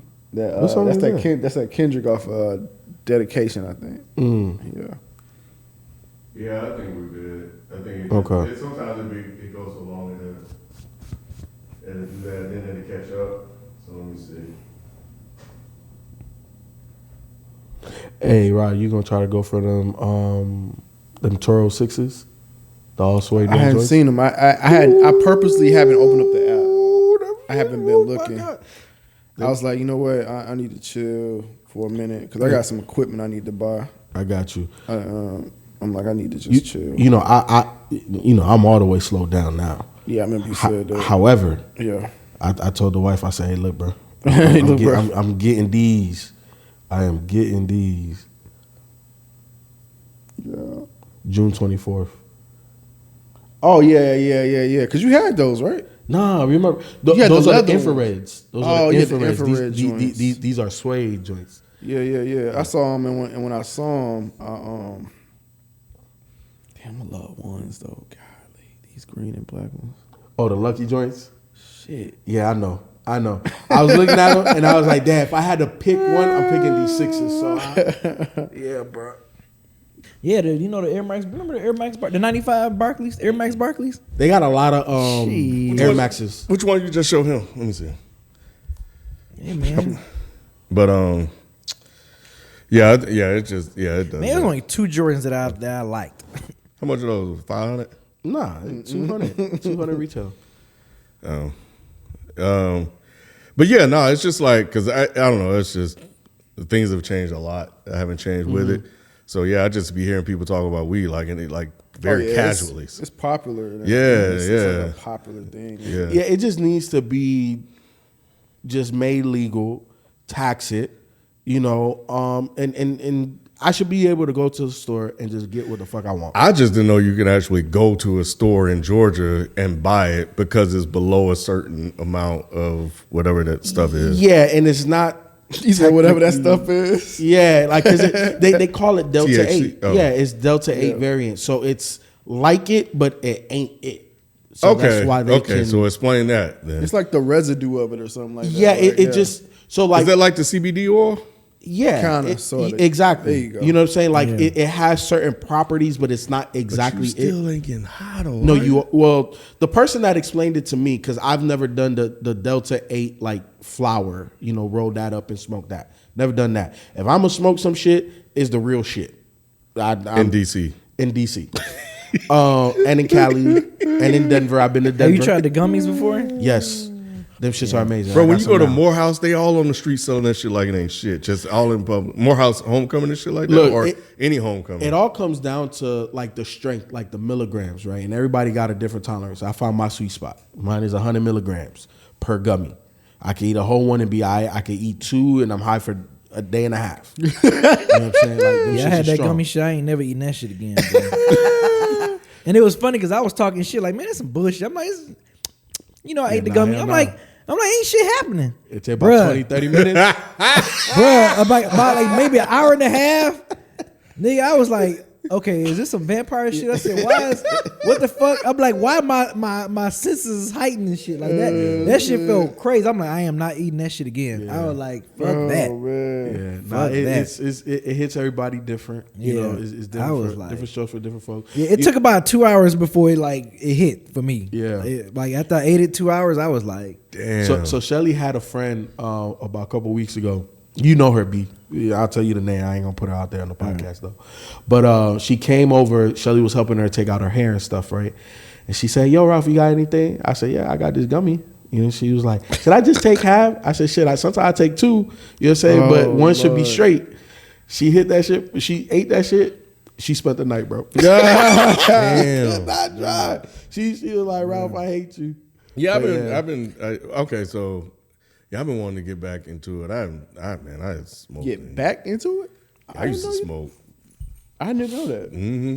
Yeah, I did not know my that. homies. Yeah, but in DC, yeah, I was able to drive, but I was still like, oh shit, it hit me. Yeah, You know it what I hit mean? you, yeah. It got me, but no, I wouldn't like it like Shelly's friend. but I would do the She edibles. couldn't drive. That's what I was thinking. I would do the edibles. And Bro, shit. look, Yeah. Ken, real talk. There's a smoke shop like 5-10 minutes up the way right here.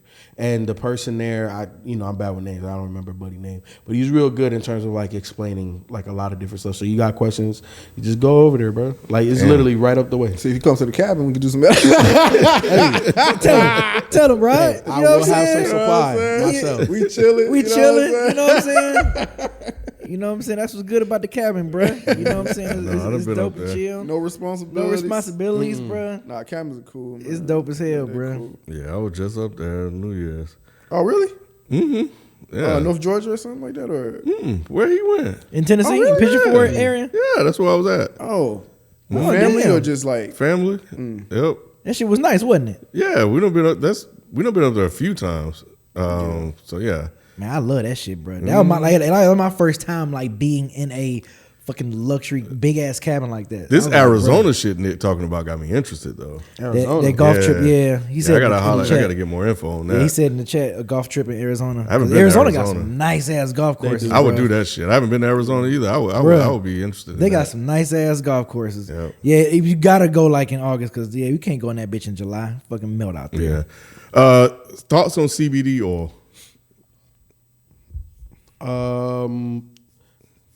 I've used like lip balm CBD. I've used like a cream for like joints and stuff like that. It's cool. How you Okay. use the CBD oil? I've used never some. That shit do get different you users. fucking Yeah, focused, bro. what you do? Yeah, just you can rub it on vape something? it. You can vape it. They have pills that you can take that are CBD pills. And you have one that's a dropper, which Yep. I've used. They have like lip balm. They have lotions. Like chapstick lip balm? Yeah. Like, yeah, That's crazy. Ointment. Ointment. Really? Like Yeah, you put it on, like you said, put on your joints and shit. This shit actually worked for me. I put it on what it was. I had some type of ache. I was like, oh shit, this shit actually worked. I can put was CBD. just Like, what?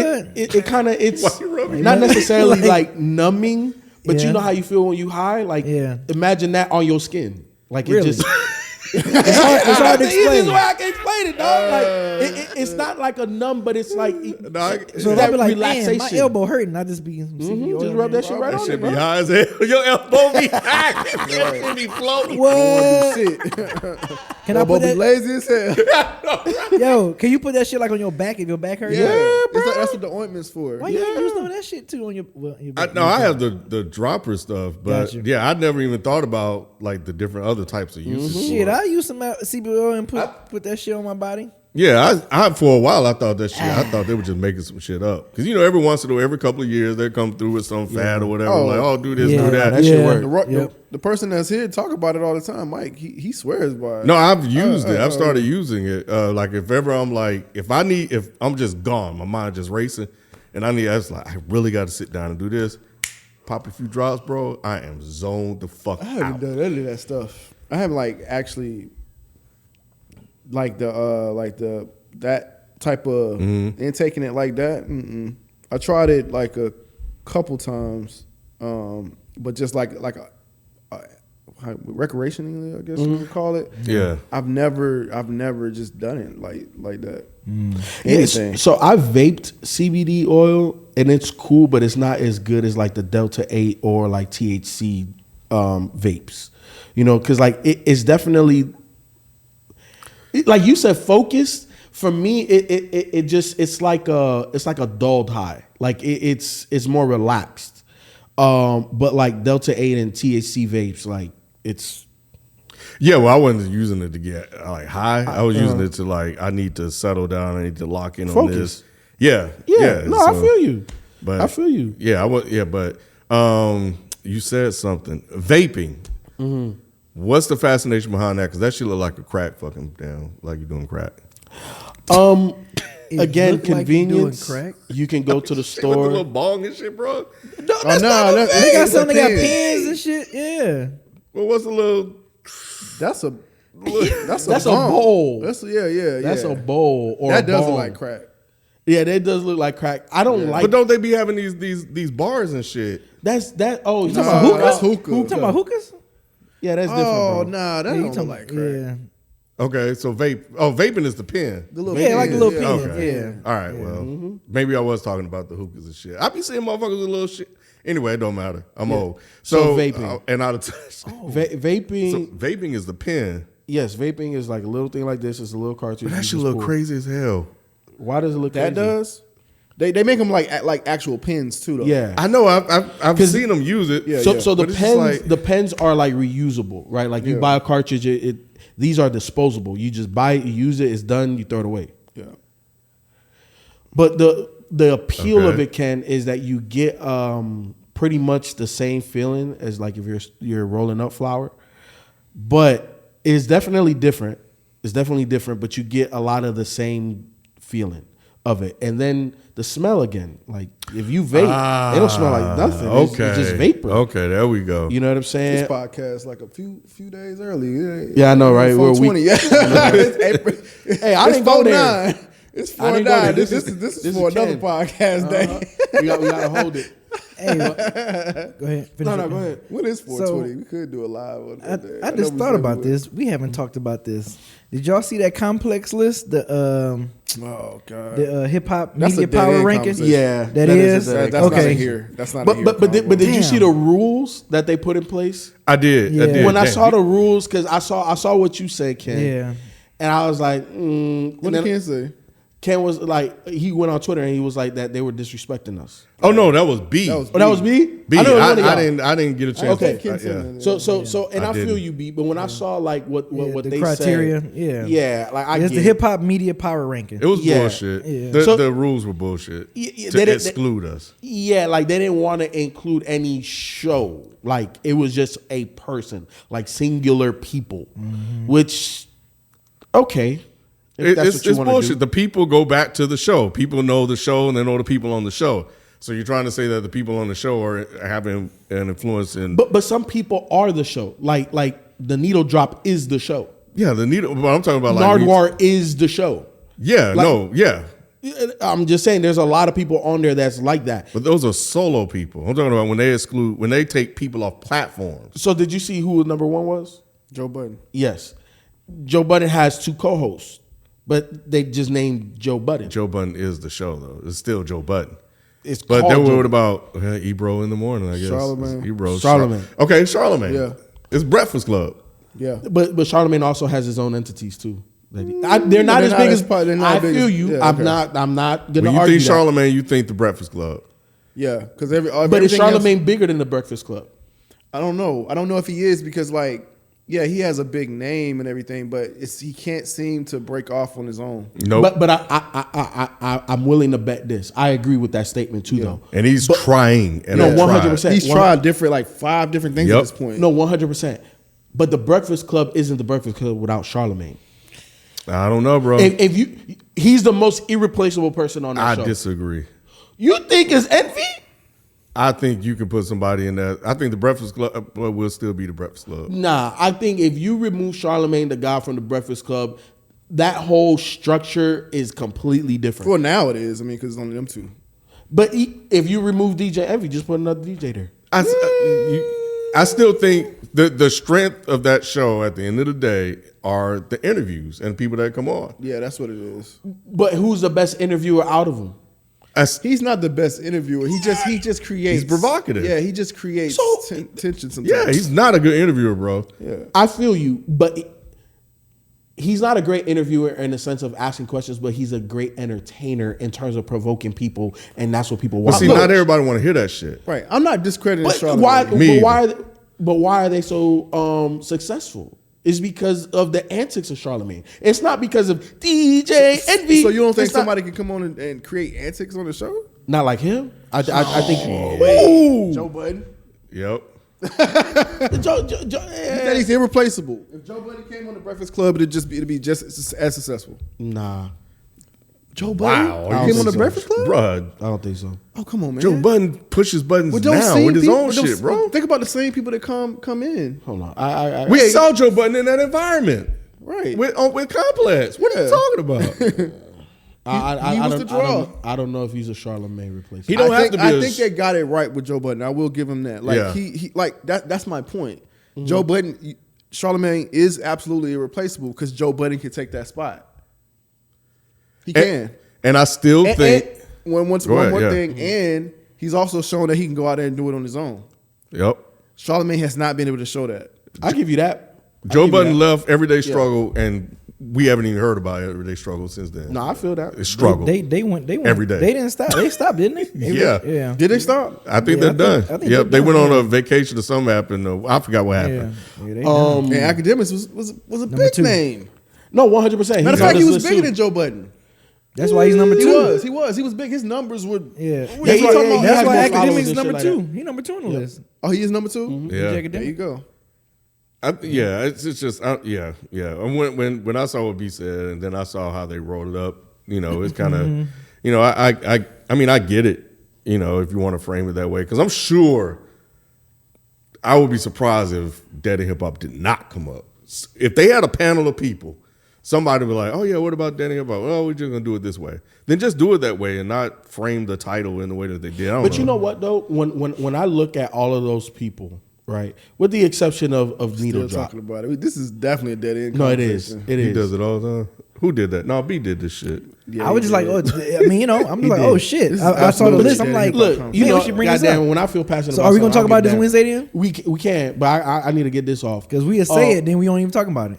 No, fuck that. Well, we already I'm gonna planned say out what the I'm gonna say. Needle Drop is the only exception that doesn't really talk to artists like interviews and stuff like that. He do now. started. No, he Yeah, has started. He has started. But I'm just saying, might as like well the talk rest about of them were built on that type of history and or platform. So let me get a list down because Go ahead. we got Get this the one list. planned out like Ken said. So we probably ain't gonna. By the time we try to talk to it, it's gonna be late. So number 1, Joe Budden.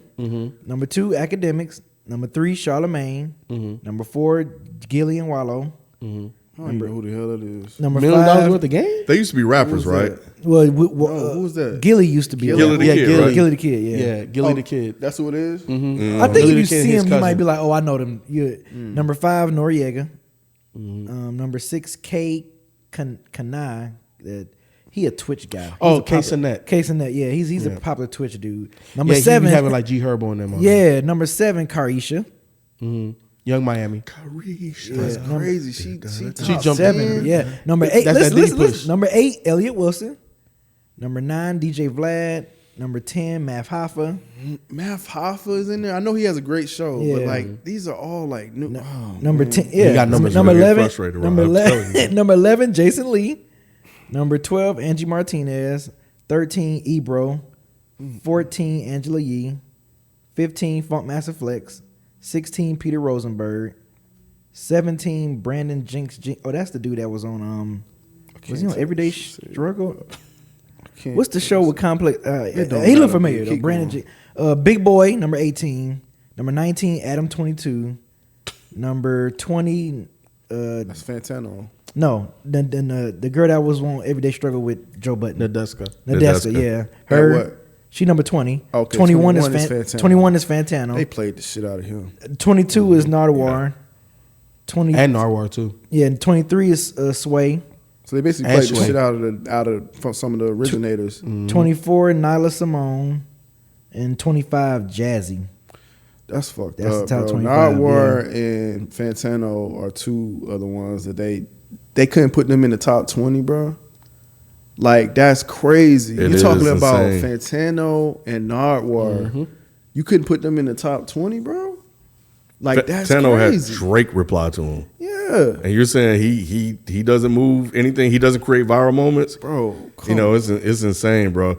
It's like it's in like every year, every cycle, this shit comes around and people find ways to leave us off. and make themselves relevant. Yep, a and lot make- of those people in that top 10 are fucking new to this. Even Joe Budden, let's just be real. Yeah. Even Joe Budden is new to this content creator thing. You know what I'm saying? Like it's like, bro, like to shit Crazy on Car. like You should list number pioneers. 7, bro. Man, that's fucking That's crazy. Over Wow. Nardwar. Over bitch. Who is you? You ain't even got what 20 shows. I haven't even heard of this Twitch guy.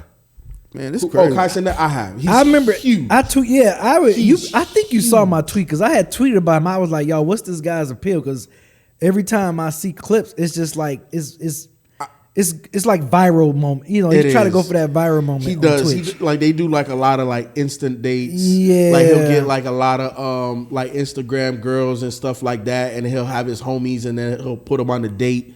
It's like what happened with that viral moment with Tory Lanez with that freestyle that he did. Or I'm not even gonna rap it. I can't rap. But anyway, like Kai Cenat does a lot of that stuff.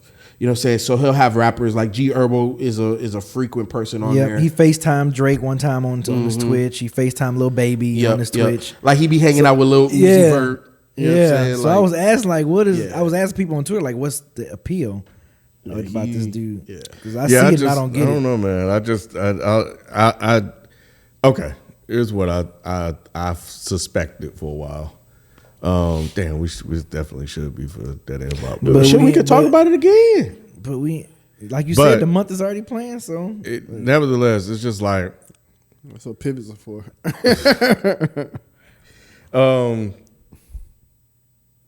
These publications, these hip hop publications, are ran by non-people of color, white people, and then other people that are not black. You know, and when you look at, Dead End Hip Hop is completely black owned, black ran, everything. You know, so, and we're very vocal, we speak our mind, but there's no doubt in my mind we have definitely changed and the culture and created, or some of the pioneers in the space when it comes to opinion pieces and saying what we feel and being vocal about it. To be left off the list every single time in favor of some other industry person is crazy to me. When we have rappers, and not just regular people, we have like legends listening and wanting to hear what we say, sending us stuff, in communication with us, you know, acknowledging what we're doing, et cetera, et cetera.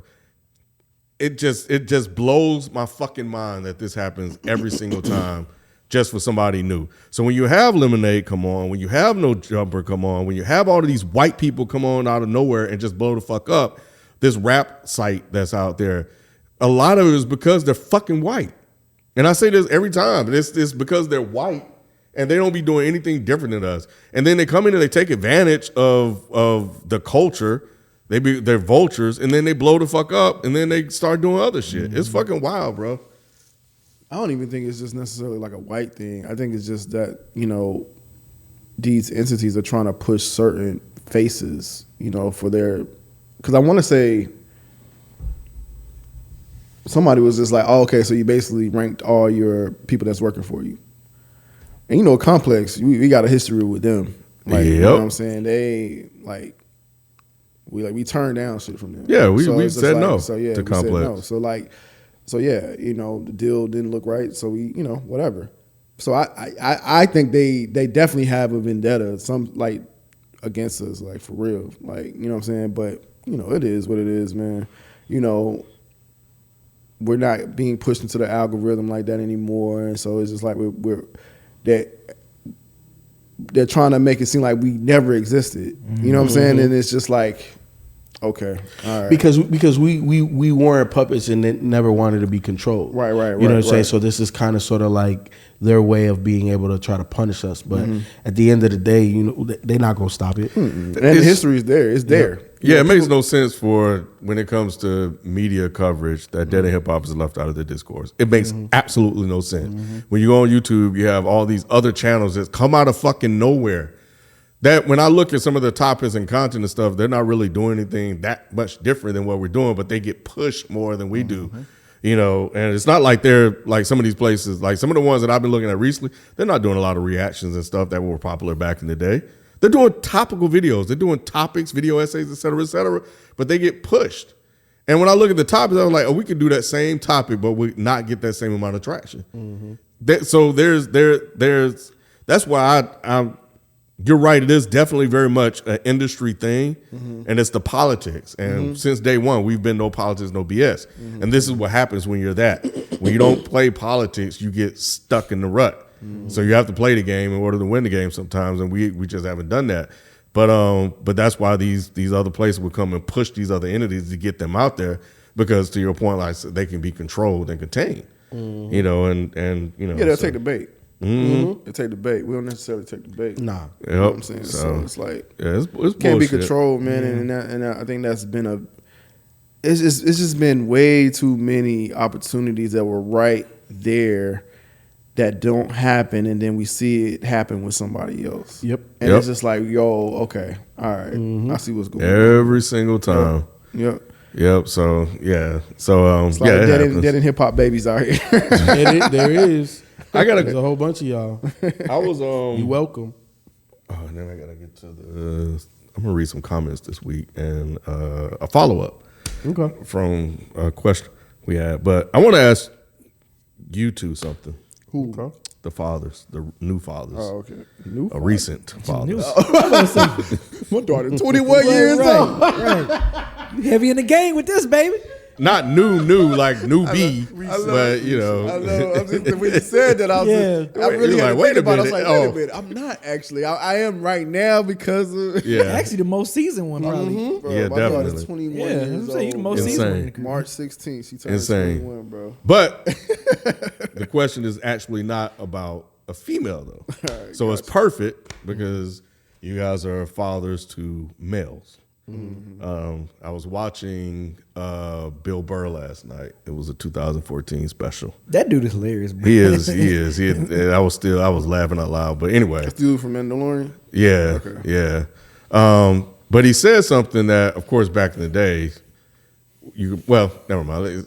In other words, it's about raising your kids to be men. And he was talking about, he was on a plane. And the plane was fucked up and shit. And he said he was in there. He was scared of shit or whatever, but he wasn't letting it show, like, oh, I'm going to be man or whatever. And he said the guy in the back was sitting there just screaming like a little bitch. He said the only people that should be screaming like that are women and something else. That was part of the whole bit in the joke, right? So he was like, you got to be a man. And he said, I felt like that inside. Inside I was doing that, but outwardly I wasn't. And it was like, this whole misogynistic thing, right? Of, a woman gonna get with him, and then when a intruder come in the house, all he gonna be doing this, then they all be fucked up, whatever, how the bit go. You gotta watch it. But what struck me was the whole thing about manhood. And I was thinking about, like, they almost make it seem like it's bad to raise your children to be men nowadays. That's the feeling I get when we've had conversations on this particular show, and when you look out into the fake world that exists online. My question to you two: when your kids, boys, are really young, what would be what's the approach? Like, do you think you're gonna be like raising them to be quote unquote men? I think. You want me to start? Go ahead. I think I'm definitely.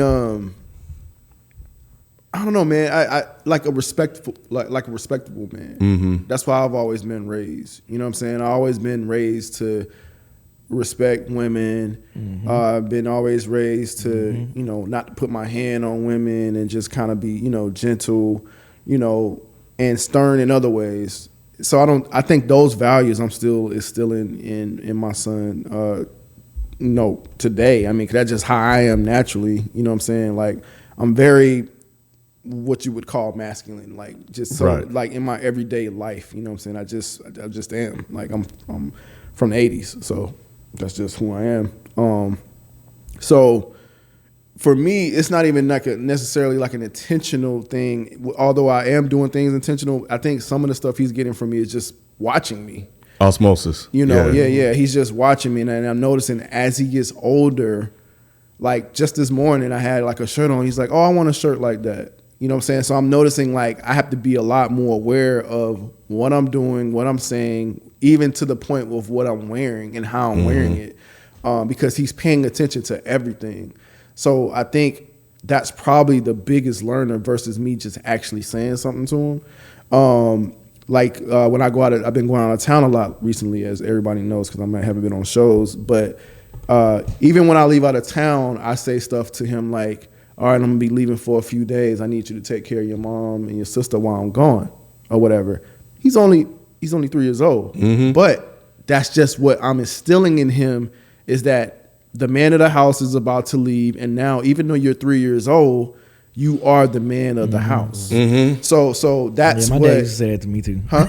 I said my dad And used I've to say done, that to me too. I've done that. I it's I like- did that with Remy now. Yeah. Yeah, exactly. You know what I'm saying? And an he's infant. 4 months. Yeah, he Keep said- doing that. Yeah, no, I think 100% those said type to of me. things are important. You have to understand that, you are a protector. You know what I'm saying? No matter what this world is trying to say or how they're trying to shape it or whatever, at the end of the day, it's your natural instinct to be a protector over the people you love and to care about. And it's almost to a certain extent expected. You know what I'm saying? Like, no matter how much people want to, you know, say like, oh, equal, da da da da da. At the end of the day, certain things, it's like, yeah. It just is. You know what I'm saying? Like, the imbalance creates the balance. Yeah, somebody break into my house, you're not going to be the one that rushed to the door. Mm-hmm. You're going to expect me to, and I should expect to myself. Mm-hmm. That's just what it is. Mm-hmm. Like I'm not going to sit back, like you said, on the plane and be screaming like a bitch. Oh, somebody just intruded in my house. Right. I'm not going to do that. Right. Mm-hmm. I'm just not going to do that. Right. You know what I'm saying? So it's just certain things that naturally, like for me, just happens. You know. So that's what it is, man. It just, I'm leading by example. You know what I'm saying? It ain't even nothing I'm just like intentionally teaching. And like I said, I was raised in a house full of women. So like I've always been a person to respect women to, you know, to any extent or whatever. And I've always tried to lead by example because I had a younger sister. So that's just always been me. Like, that's just who I've been. Mm-hmm. You know what I mean? So like he has no choice but to kind of get that from me.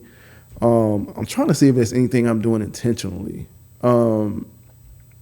Yeah, nothing outside of me telling him when I leave and stuff to be, you know, make sure your mom and your sister are taken care of. And he really listens. Like I live and he'll say it to her.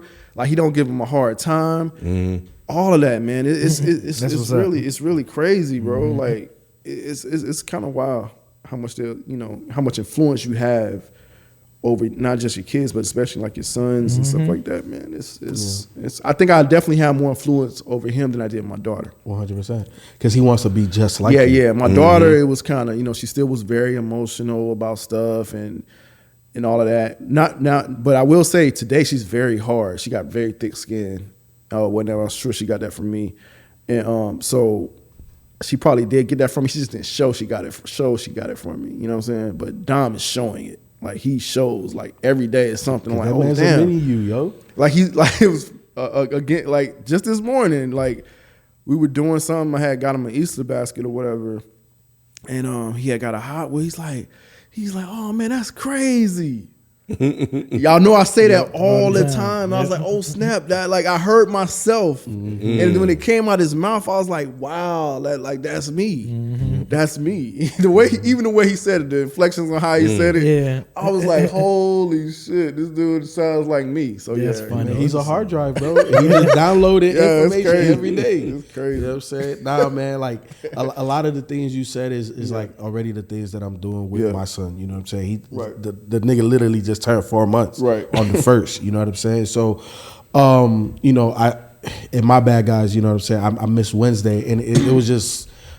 I thought it was supposed to be this week, but I had to drive my wife to Virginia, so she's staying out there, until I take my paternity at the end of the this month or whatever. But like when I was leaving, I was holding Remy and I said, "Hey, like you the man of the house, you take care of everybody. Gizmo gonna help you out. I know you can't move around, but you the man of the house, bro. Right. You know what I'm saying? And like to me, that is something that my dad always did, and it's something that I definitely want to pass down. And yeah, like I'm raising my kid to be a masculine man, and like me and my wife, we have these conversations, and I have a coworker that has like a lot of foster kids and stuff, and he's having issues with like schools and stuff like that, where they're trying to, like they were giving his son like girl dolls to play with. He's like, I'm not cool with that. You know what I'm saying? And really forcing this no gender, like and he's like, so you don't have to force that. No, you don't. You don't. I just want to touch on something. So that's what I think the difference is right now with probably how I was raised or my thought of when I was coming up is that, if my son showed that, I wouldn't like make him feel like he's not supposed to be that. I think that's the difference right now. Whereas like once before, like when I was younger, I was like, oh no, or whatever. I might I still be like, that's just to be, that's for a girl and just see how he reacts to it. And then he'll react like, oh, okay, yeah, that's for, you know what I'm saying? Like I still do that. But I think if he really started showing tendencies of like not being masculine, at some point, I don't know if I would be like, nah, I don't know. That's the difference. I know I've never had to. Yeah. I've never instilled any of that on my boys. Yeah. They just picked it up. Miles is quick to tell you that's for a girl. Pink is for a girl. Yeah. This isn't me. Yeah. Now Right. people will probably try to blame it on me. You know how this course. world is, Well, but it is me. it is you. You just didn't outwardly teach it. It's just how you are because they pick up on you. I guess, but yeah, because- but kind of. So yeah, I guess to what you were saying. Yeah. So you can get back on your story. Is that if I don't know how that story is going to play out, but I know that if Miles was in that situation, he would immediately reject it. It was like, no, I'm not playing with that. Exactly, and that's kind of sort of like what my coworker was saying, that like, in his house, he's masculine. He raised multiple kids, and at school they're like putting it on him. Here, play with this. See, that's not right. And if like It's he's not. like, no, I don't want to. They're like, no, this is. And he's like, he's losing his shit. Like he showed me like a couple of texts and emails and stuff that he's having with like the teachers and stuff and just the whole school system. And I'm like, whoa, like, is this what I have to deal with? Possibly. You know what I'm Yes. saying? Like going Yes. into school. So look, Like restrooms, going like all that type of stuff. stuff's You know what I'm gonna saying? be So like, me yeah. and my wife, we've talked a lot about this stuff, and we're just blessed for me to be in a position to be able to provide financially, that my wife doesn't have to go to work. You know what I'm saying? And it's scary, but I'm like, I'd much rather my kid be homeschooled to not deal with the society, because what's happening now, I feel like, is that society is imposing instead of it just being individual households. It's like everybody's supposed to be like, well, what if I don't agree with that? You know what I'm saying? And I would much rather prefer my kid be homeschooled at this point in time. For Just how because- long? I don't know. Okay. I don't know. To me, that's something we're working out on. But Rod, I don't know if you know, but like Nay and Shell had a meeting. a lunch. Yeah, you know lunch what I'm meeting, saying. yeah. And one of the things that she had told me was like Dom was cool until he went to daycare and he started getting sick all the time. Oh yeah. That's gonna happen. You know what I'm saying? yeah. So it's like, even from that perspective. Well, that's not They bad. have to. And do I that, know, though. I understand, because Okay, they have okay. to build tolerance and Okay. resistance Yeah. to That's not a bad germs thing. and things of that nature. It was hard for me to accept that, but I was like, okay, I'm looking think about the long term. Yeah. Yeah, of course. yeah, yeah. I trust me. I 100%. I accepted understand it, but I got pissed every time it would happen. Yeah, I did too. The same thing. So I got pissed every time. Like, man, these dirty ass nasty Yeah. kids or whatever. So yeah, but I was like, okay, well, I guess he's building immunity to certain things Yeah. and whatever. So I'm like, cool. And I get Making it, it tough. But again, Yeah.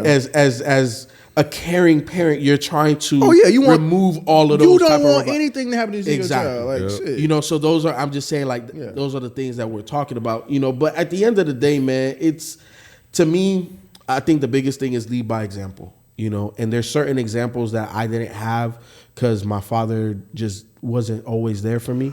So I feel like through me growing up, those are the gaps that I'm definitely going to fill. And there's a lot of things that he did instill in me. You know what I'm saying? Like, cleanliness. I'm not the most cleanly nigga, but like, that was a huge thing for him. So to me, that's like a big thing for my son. Like, definitely clean up behind yourself. Definitely you gotta shower, look good, smell good. You know what I'm saying? Like, my dad was definitely always presentable. So that's Hygiene. Hygiene. You know what I'm saying? So that's something that, like, And that's a challenge with kids. it is, because When they get to a certain age, they don't want to They don't wanna do nothing. bath. They don't want to brush their teeth. When he was younger, he wanted to do all that shit. Oh yeah, bath time, teeth Kendall. brush.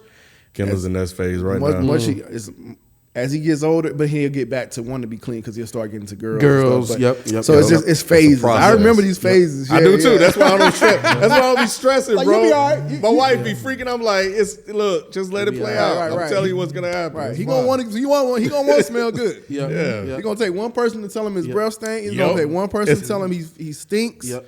Oh, he gonna want it. Yeah. Bro, Peer It pressure. happens. Yep. Yeah, man. Once that girl climb you one time, it's all Bro, it took. yeah, or your all it homies or took. whatever, Oh, bro. that's all it Everything take. will change, bro. Man, I made sure every time we went school shopping, I made sure I was like, yeah, I gotta be clean.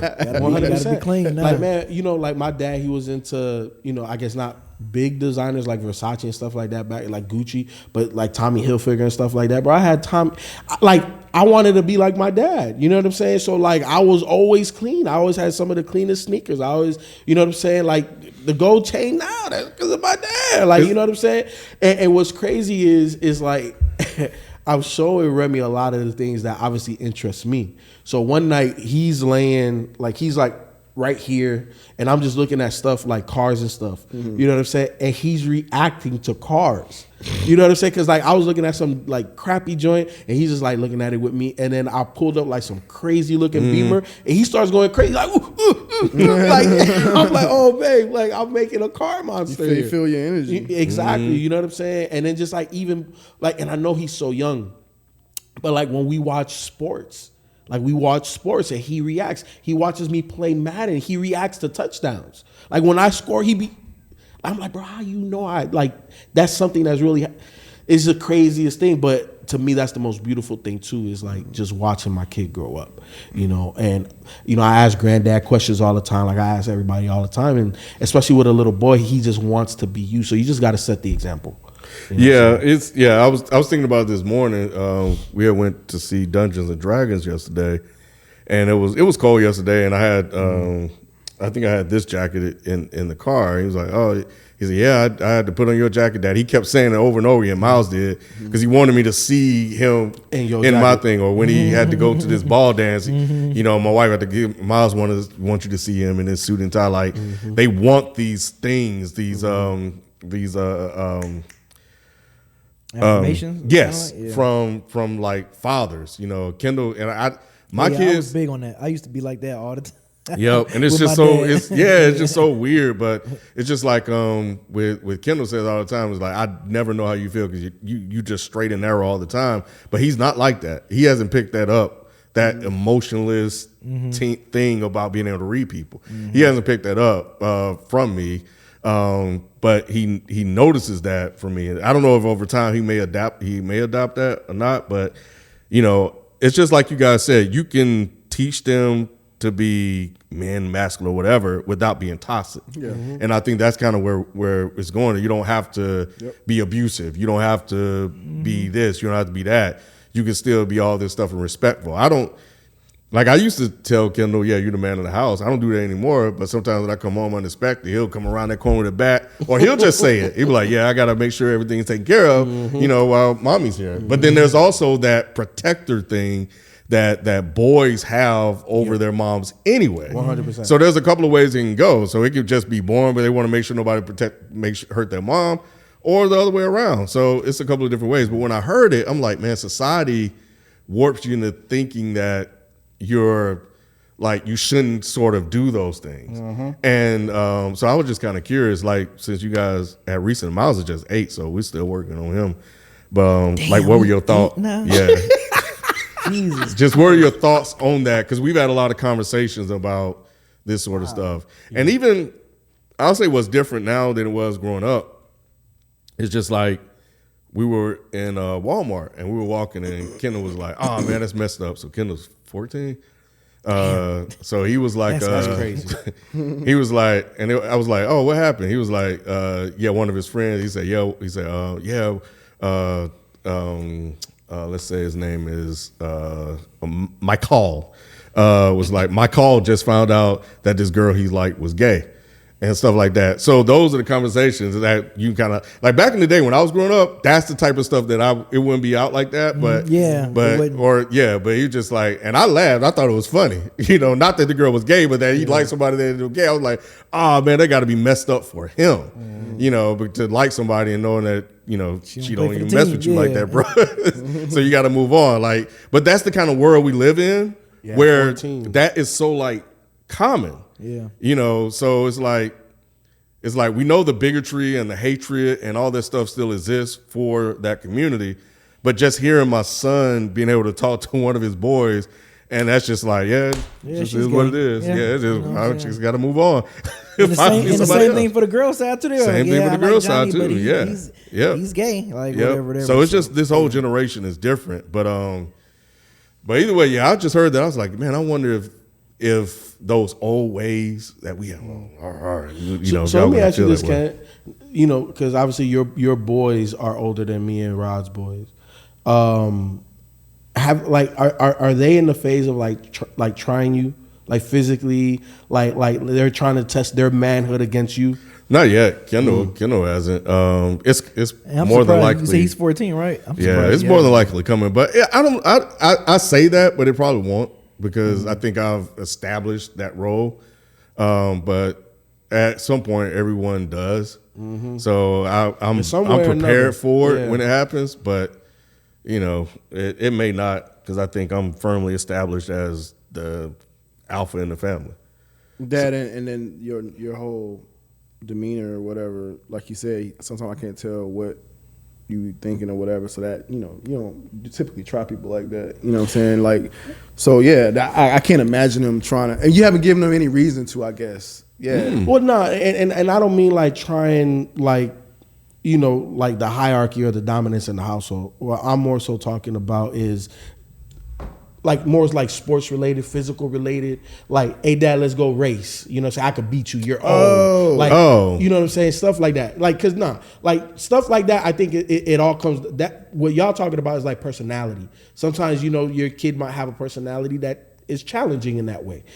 I met your kids. I know your kids. They're not like that. You know what I'm saying? Nah, in the way you have your household. And then I know you, and I don't necessarily. Well, Dom is a little. Yeah. No. Dom will try me. Dom yeah. Dom is different, bro. Yeah, I tell people that all the time, and I think I'm just saying that. You think he gonna try you when he get like that? No, I don't think he will. I think he respects me now. Yeah. But Dom just is very strong headed. Like like strong minded, strong headed, whatever you want to call it, and he just is, man. Like he's outgoing already. Yeah, he's already outgoing, and he's I don't know. Yeah, he's different. He's just fucking different, bro. Like I said, I say it all the time, but he really is. Like I've never experienced a kid like this. Like he just really has his own like thoughts, and I love that about him. Man, because I can see Dom trying. Like the moment he's like. He could shoot a ball, Dad, I can beat you. Dad, you know what I'm saying? Like I see that. Like, but are your kids like that at all? Like, are they? Oh, Miles wanted to play me in Madden, but I was like, you don't want to do that. Okay. Because you don't know the game like that. Yeah, you don't know football. You don't know the game. You can beat them in play calling. Et cetera. But not like that. You don't want to do that. But like one of Kendall's friends, the one I was just talking about, he wanted to play me in Madden. So he was playing Kendall, and I picked the sticks, and I just boom, boom, boom, boom, boom. And I was like, boy, you ain't ready. I walked out just talking shit. You ain't ready for this. He was like, no, I ain't know it was you. It don't matter. Like it don't matter. Yeah, I never did my dad because I figured because we had 30-year age gap. So yeah, by the time I was like balling in high school, I was just like, yeah, Dad, you don't want these problems. Like I just knew if I would have tried to play him one-on-one, it wouldn't end right. I'm like, I don't want to hurt you, Dad. Like it's I don't want to do this to you, bro. Like, no. Yeah. And I think Dom gets a lot of that from me because I always questioned adults when I was young. Like, if something didn't make sense to me, I'd be like, okay, well, why? Like, I always had to know, like, okay, but why? Why do I have to do this? And they used to say that was talking back. And I never looked at it as talking back. I always looked at it as like, I'm just trying to gain knowledge. You know what I'm saying? Like, because that doesn't make sense to me. Can you just please tell me why are you saying this and why are you doing this? Yeah. And I think he's going to be the same way. And we encourage that type of being very, say how you feel. And, because one time we were in the car and Kendall curses a lot when he's playing with his friends and stuff. And I let some of it go, but sometimes we get extra. I'm like, hey, man, come on, right. Tone it down. Because sometimes I think he don't think we can hear him. So that's why I kind of let it go because he's trying to. But every once in a while when he gets mad, I go in there and be like, hey, you need to chill out. Calm that shit down. Yeah. Right. Pretty much. Right. So we were coming from the movies and I said, Kendall, why do you curse so much? And he froze up. And that's funny. And my wife, she wouldn't let it go. But she was like, nah, Taurus. She wouldn't let it go. She kept badgering him. She was like, I'm afraid of how you guys are gonna react. And I was like, if I'm asking you with no intentions of reacting negatively. I just want to know. Right. And he was like, because I'm trying to fit in. I was like, okay, cool. I just wanted to know if you knew why you're doing that. Because if you know that that's your behavior and why you're doing it, at some point you may course correct yourself. Right. And I told him, I said, you don't have to do that in order to fit in, bro. So, but I said, I was just curious. I just wanted to know. And And these are the type of conversation we have. Like, we're going to be open. We're going to have these open. We're going to tell you that you shouldn't do that. That's messed up. Right. At least we know why you're doing it. Don't do it again. But it's not going to be a violent reaction. This talking back thing. Miles says whatever he feels. They were at Top Golf. And he be quick to ask the waiter. He's like, when the fries coming? And then she was like, oh, yeah. Then he'd be like, yeah, it's taking too long. It's taking forever. Oh, my God. So that openness, Rod, is like, I love it. I express it. White people are taught the same way, but we've been conditioned to talk. Exactly. You don't talk back, this, that, and the other. When we take Kendall to the doctor, and when you take your kids, you have the kids tell the doctor. You don't speak for the doctor. You are the one that's in pain. You are the one that's feeling some kind of way. Tell them what's wrong with you. You tell them what's wrong with you. They work for you. Yeah. In every situation, when Miles was young and Kendall, when Kendall was young, if your burger messed up, bro, you take it back. I'm right here. You take it back, and you give it to him like, oh yeah, you put pickles on here. It wasn't supposed to be pickles. Yep. Like, I do that. I got your back, but you go ahead and tell do me. all that shit now, bro. Do that now. Yep. All that I shit even let now. him pay for his fucking stuff from that store. Yep. Like, I'll give, like, you know what I'm saying? I'll let him know how much it costs. This is your change. Like, you know what I'm saying? Like, I treat him like he's like mini adult. Yeah. I have to. Like, 100%. I wish a lot more people would have done that with me. You know what I'm saying? Yeah. Just saying, like, because I said so. Exactly. Because I told, you know what I'm saying? Like, because it's it teaches you a lot of like value. You know, like me and my wife, this is something that we've agreed to do. Like, we're gonna pay for grades. You know what I'm saying? You do well. Oh, okay. And I'm gonna pay you. Okay. You know what I'm saying? Like, cause the chore shit, we don't agree on paying for chores because that's life. It don't matter if you're 5 years old to fucking 50. Like, you gonna have to clean up the house. You gonna have to cook for yourself. You gonna have to maintain. So you know what? You don't get paid for that. You get paid for these grades, because these grades, school to me is the equivalent of work. Bro, you probably won't even have to do that. I know it's what y'all agree, and that's y'all. But Yeah. I know that we value grades so much that even to the point where he gets mad when he don't when he gets like a B.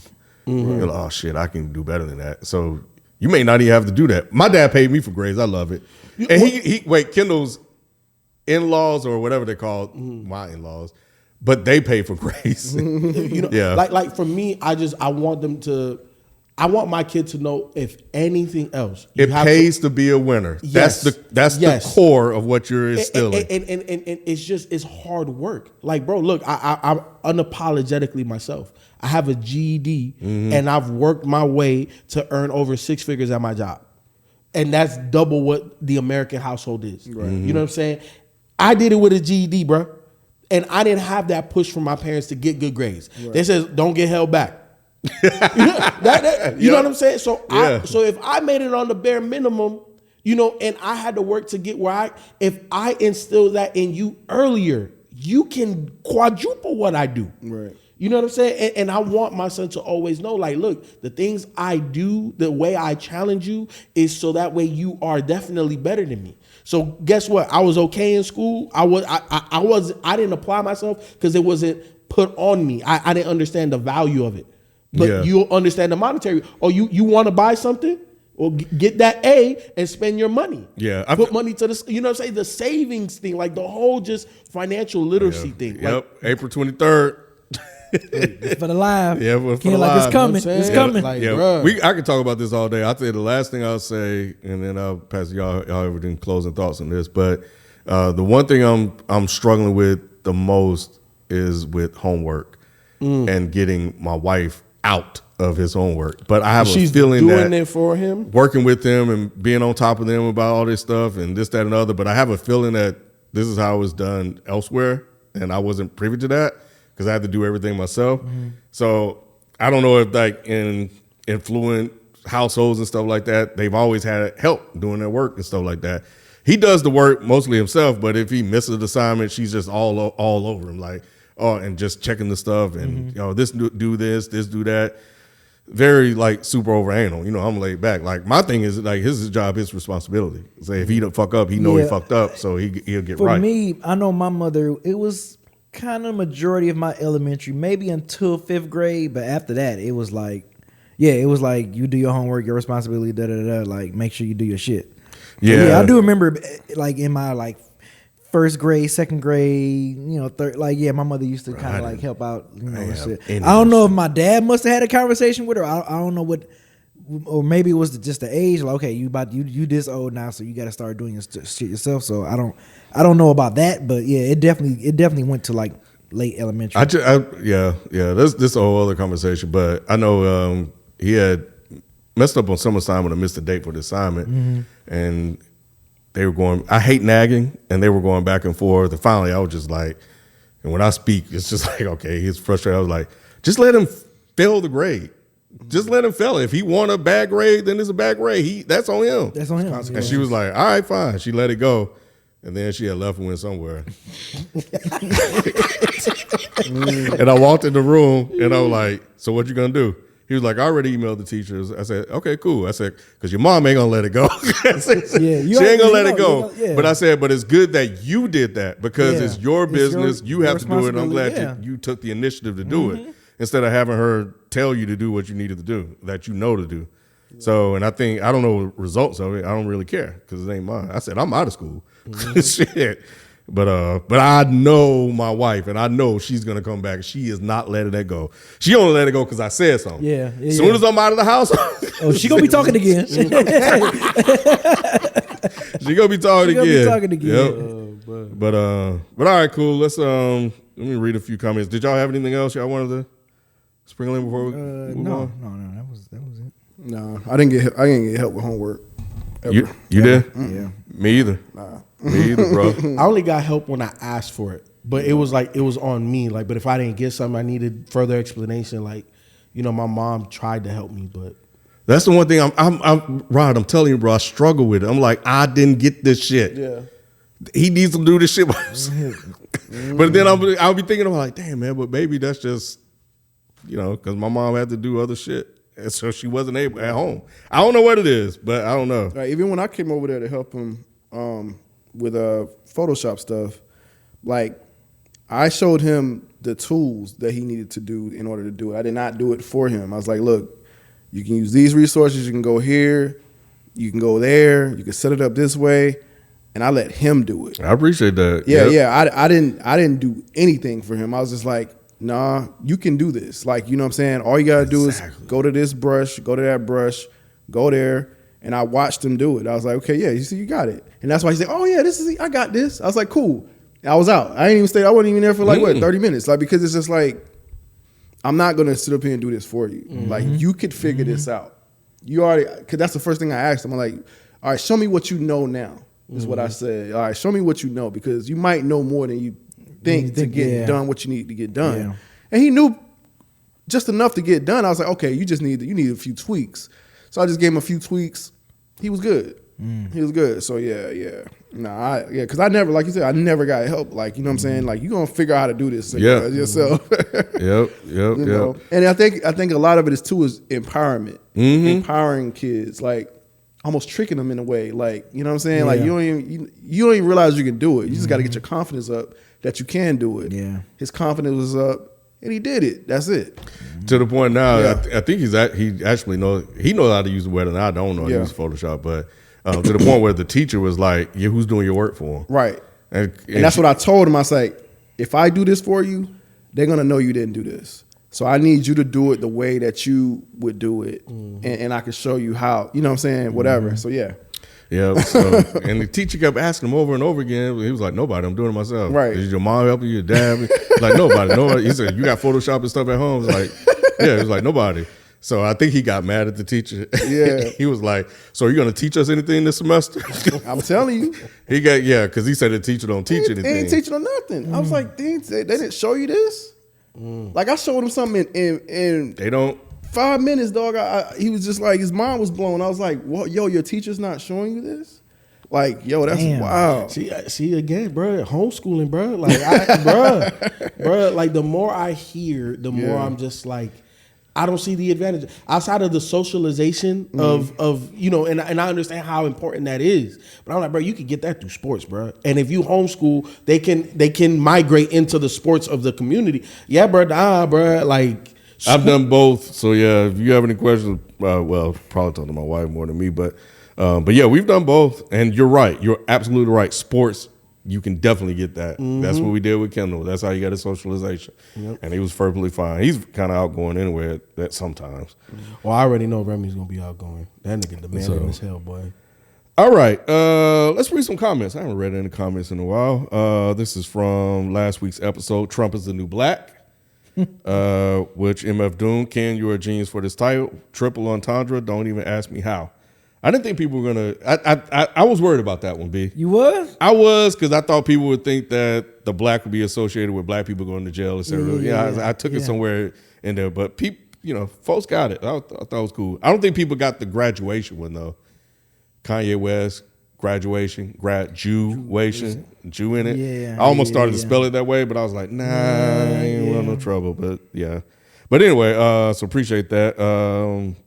Call of Duty FIFA in the building. Yes, so yeah, I don't know what that meant, but I think we was talking about guns and stuff. Yeah, so I read Crash_Bandicoot. Anyone find it weird when some people have such little humanity, I guess? Some of the crew acting like there's so little options in certain scenarios where they're acting like they'll kill another human being so easily. Mike seems like the only dude that is self-aware enough to realize how fucked up someone getting murdered is. Maybe it's U.S. thing. Oh, okay, so this must have been the topic you brought. That I brought? Yeah. Remember the dude that found the dude because of the air tag? Oh yeah. So his response to that was what? That he says he found it weird that people have such little humanity, and that I guess he said that some of the crew acting like there's so little options in certain scenarios where they're acting like they'll kill another human being so easily. No, I think I said I was gonna kill somebody. Yeah, and also he said, he doesn't know if this is like a U.S. thing, right? So instantly it tells me that he's probably not from the U.S. And here we have the right to bear arms, and like I said in that podcast, like you have to, if you're gonna pull a gun or you're gonna protect yourself with an armed weapon, you have to be okay with crossing that line. If I have to draw this weapon, it's like you have to be cool with shooting that person, or else don't draw the weapon. I think that's like the first rule of having a gun. You don't have it to draw it, but in the event that you do, what's one of the sayings they say? If you're gonna pull it, you're gonna better use it. You better tell use people it. that. Yeah. You know what I'm saying? Because it's not a toy. It's not to make you feel scared of me. It's to protect me because my life is in danger. And I think again in the scenario. The man in Texas, where I follow this dude that stole my car. If I'm going to confront this man can kill me. Mm-hmm. So I have to be prepared to take that life, or do like Mike said, which I'm in. Some people aren't about that life. Call the cops. Hey, look, somebody stole my car. I know exactly where it's at. I'm following it now. Can you know what I'm saying? Stop this person. That is an option. But for some people, that's not an option. And I think that person speaks like somebody has something taken from them, like super valuable or whatever. Mm-hmm. Like I said, I think what I said in there, if I recall, is that I can't see myself wanting to kill someone, but in the moment, I am very upset and acting out of like not thinking rationally or whatever. Like I said, I when somebody stole my wife's car, like. I immediately had the reaction. It was funny because we just talked about, protecting your family, whatever. I felt violated. 100. You came into my house, you came to my home and took a vehicle from my property. Like, my instant reaction to that is like, I want to fuck you up. I got to handle you. Like that's just what it is. You know what I'm saying? I'm not a violent person. Yeah. I'm not going to go out in the street and just want to shoot somebody. Terminator shit. That's not a normal thing I have in my head. I never have a thought to kill someone in my head. I don't have that thought in my head at all. Right. But you violate me, like that's a different story. I also don't have the thought of wanting to beat somebody's ass. But if you violate me or you try me or whatever, that trigger turns on at that point. Yep. So that's all it is. You know what I'm saying? It's just at that point, it's not even a reaction. What it is a consequence for your action. Right. You know what I'm saying? Nigga, I'm no consequence, motherfucker. Yeah. Right. I was minding my business. Exactly. I work hard for mine. I was minding my fucking business. Like, that's crazy. Like, what? Like, I'm supposed to just be cool with you running into my house? Yeah. Mm-hmm. like threatening my family. You're right. Or whatever, because that's a threat to me. I don't know if I was out there, if you had a gun. Like, I don't know what the situation would have been, but I feel violated. Yeah. I feel violated. Like nah. Educational _169. The longest tennis match was actually played over 3 days. The fifth set was 70-68. They changed the rules at Wimbledon a few years after this match to prevent more long matches. And then he added some more information about the longest tennis match. But yeah, so That's 3 days. How you Who he play said one was tennis between? match 3 days? John Eisner outlasted Nicholas Mahut in the first round match at the 2010 Wimbledon. That's the same matchup I brought up. Oh, never mind. So yeah, that's the same guys. That's funny. They try, So, they yeah, try so- to fake news you, man. They try not okay. So maybe. Oh wait, Wrong. I don't know. You trying to read it and figure out? That's what they said. But yeah, that's the same guy you brought. Yeah, 2010 Wimbledon. John. Yeah, I couldn't pronounce it. John. Did you say it was 3 days? No, it was 11 hours. Okay. Probably 11 hours over 3 days. Oh, okay.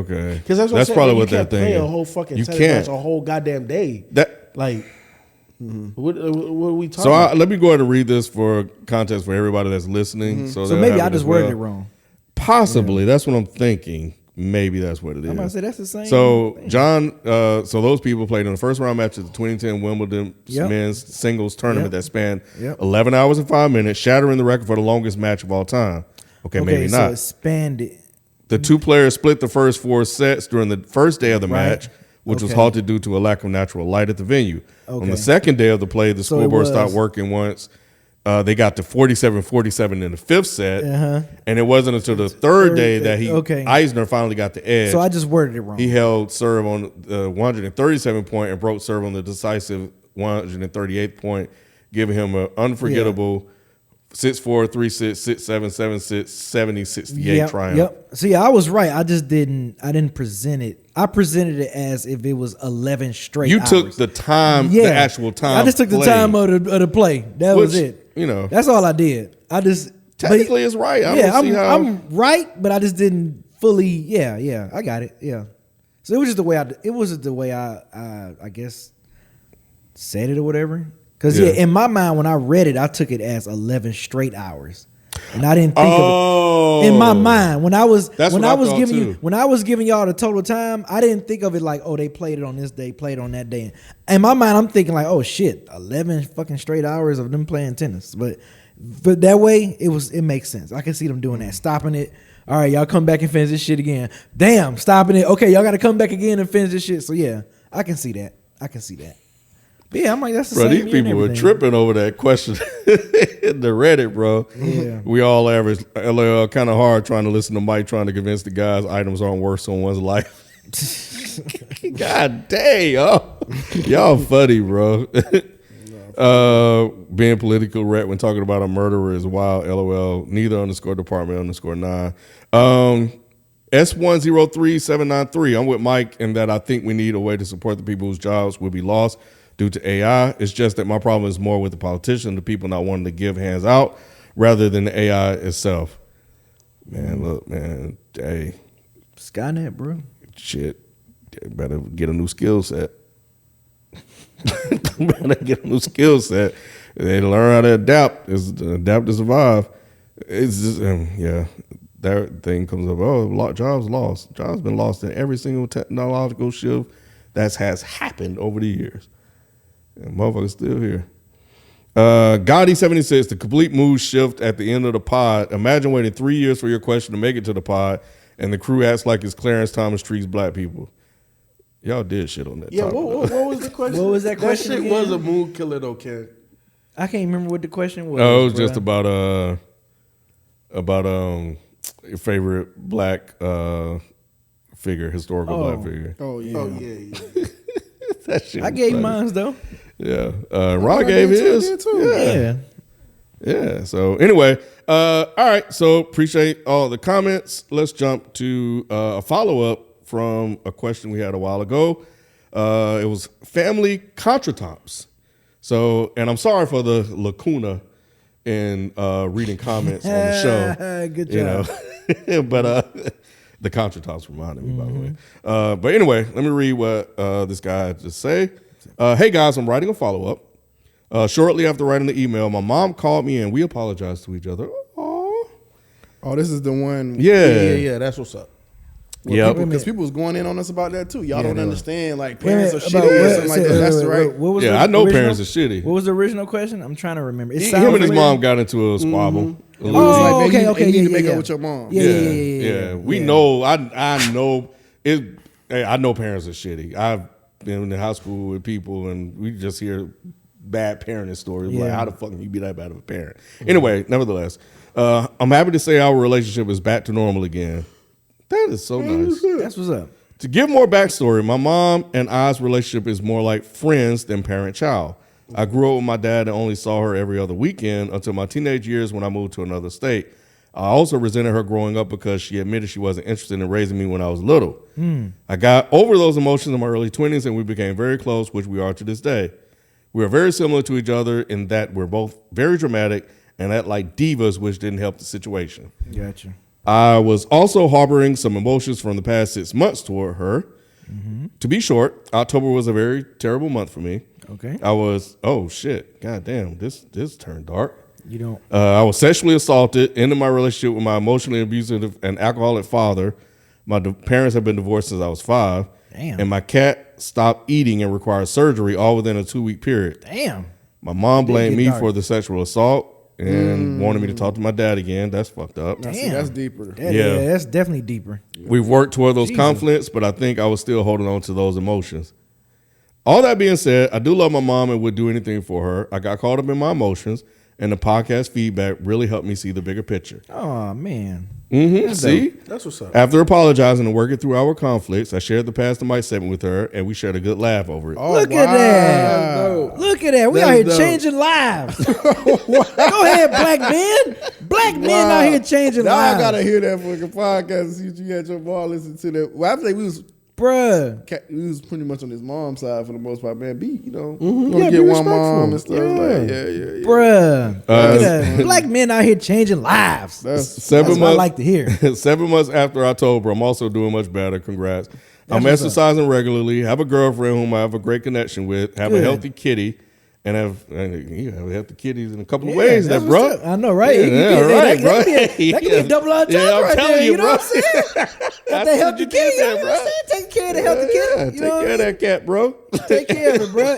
It's very precious. Very precious. Yeah, and I paid off all my debt. All outstanding. Things are looking up. There you go, man. I like Thanks it. for all. Thank you for all you do. P.S. Thank you always reading my questions. I've sent in almost 10 over the past few years and Jesus. have podcasts saved for regular entertainer listens. That's what's up. Oh, that just warmed my I know heart, that, bro. Damn. On Easter Sunday, How about that? We have risen. we have risen. We have risen, Ken. I love it. You dumb as hell. That puts a bright smile on my Yep. face. I And love it. that's how we're gonna end the show, man. Yep. That is so Gotta end dope, it. man. I'm glad y'all worked that out and that y'all Glad are y'all did. on good speaking terms. And that it sounds like, Love your mama. yeah, you guys can have an open dialogue about things moving forward. You know, Yeah. it's okay to get pissed at people and stuff Yeah. like that. Just Especially work it out. something like that. I didn't know we didn't have those. Yeah, details. Yeah, we didn't have. we We didn't have have it. yeah, That, we didn't have yeah, that. We didn't shit, have those yeah. dark details right there. Mm-hmm. Sexual dog, your cat died. Goddamn, know. shit, Just Jesus. everything happening, bro. Yeah. I remember the community came for us on that shit. Y'all don't understand. And look at us. And now look at it. Now, Who would've thought? Now what? Not me. Now what you got to say about our advice? Right, about our advice. Take that to Reddit. You know what I'm saying? All right, we'll catch you guys next time. We out. Peace. Peace. Bang bang pow, motherfucker! Bang, bang, pow, pow, kill, motherfucker.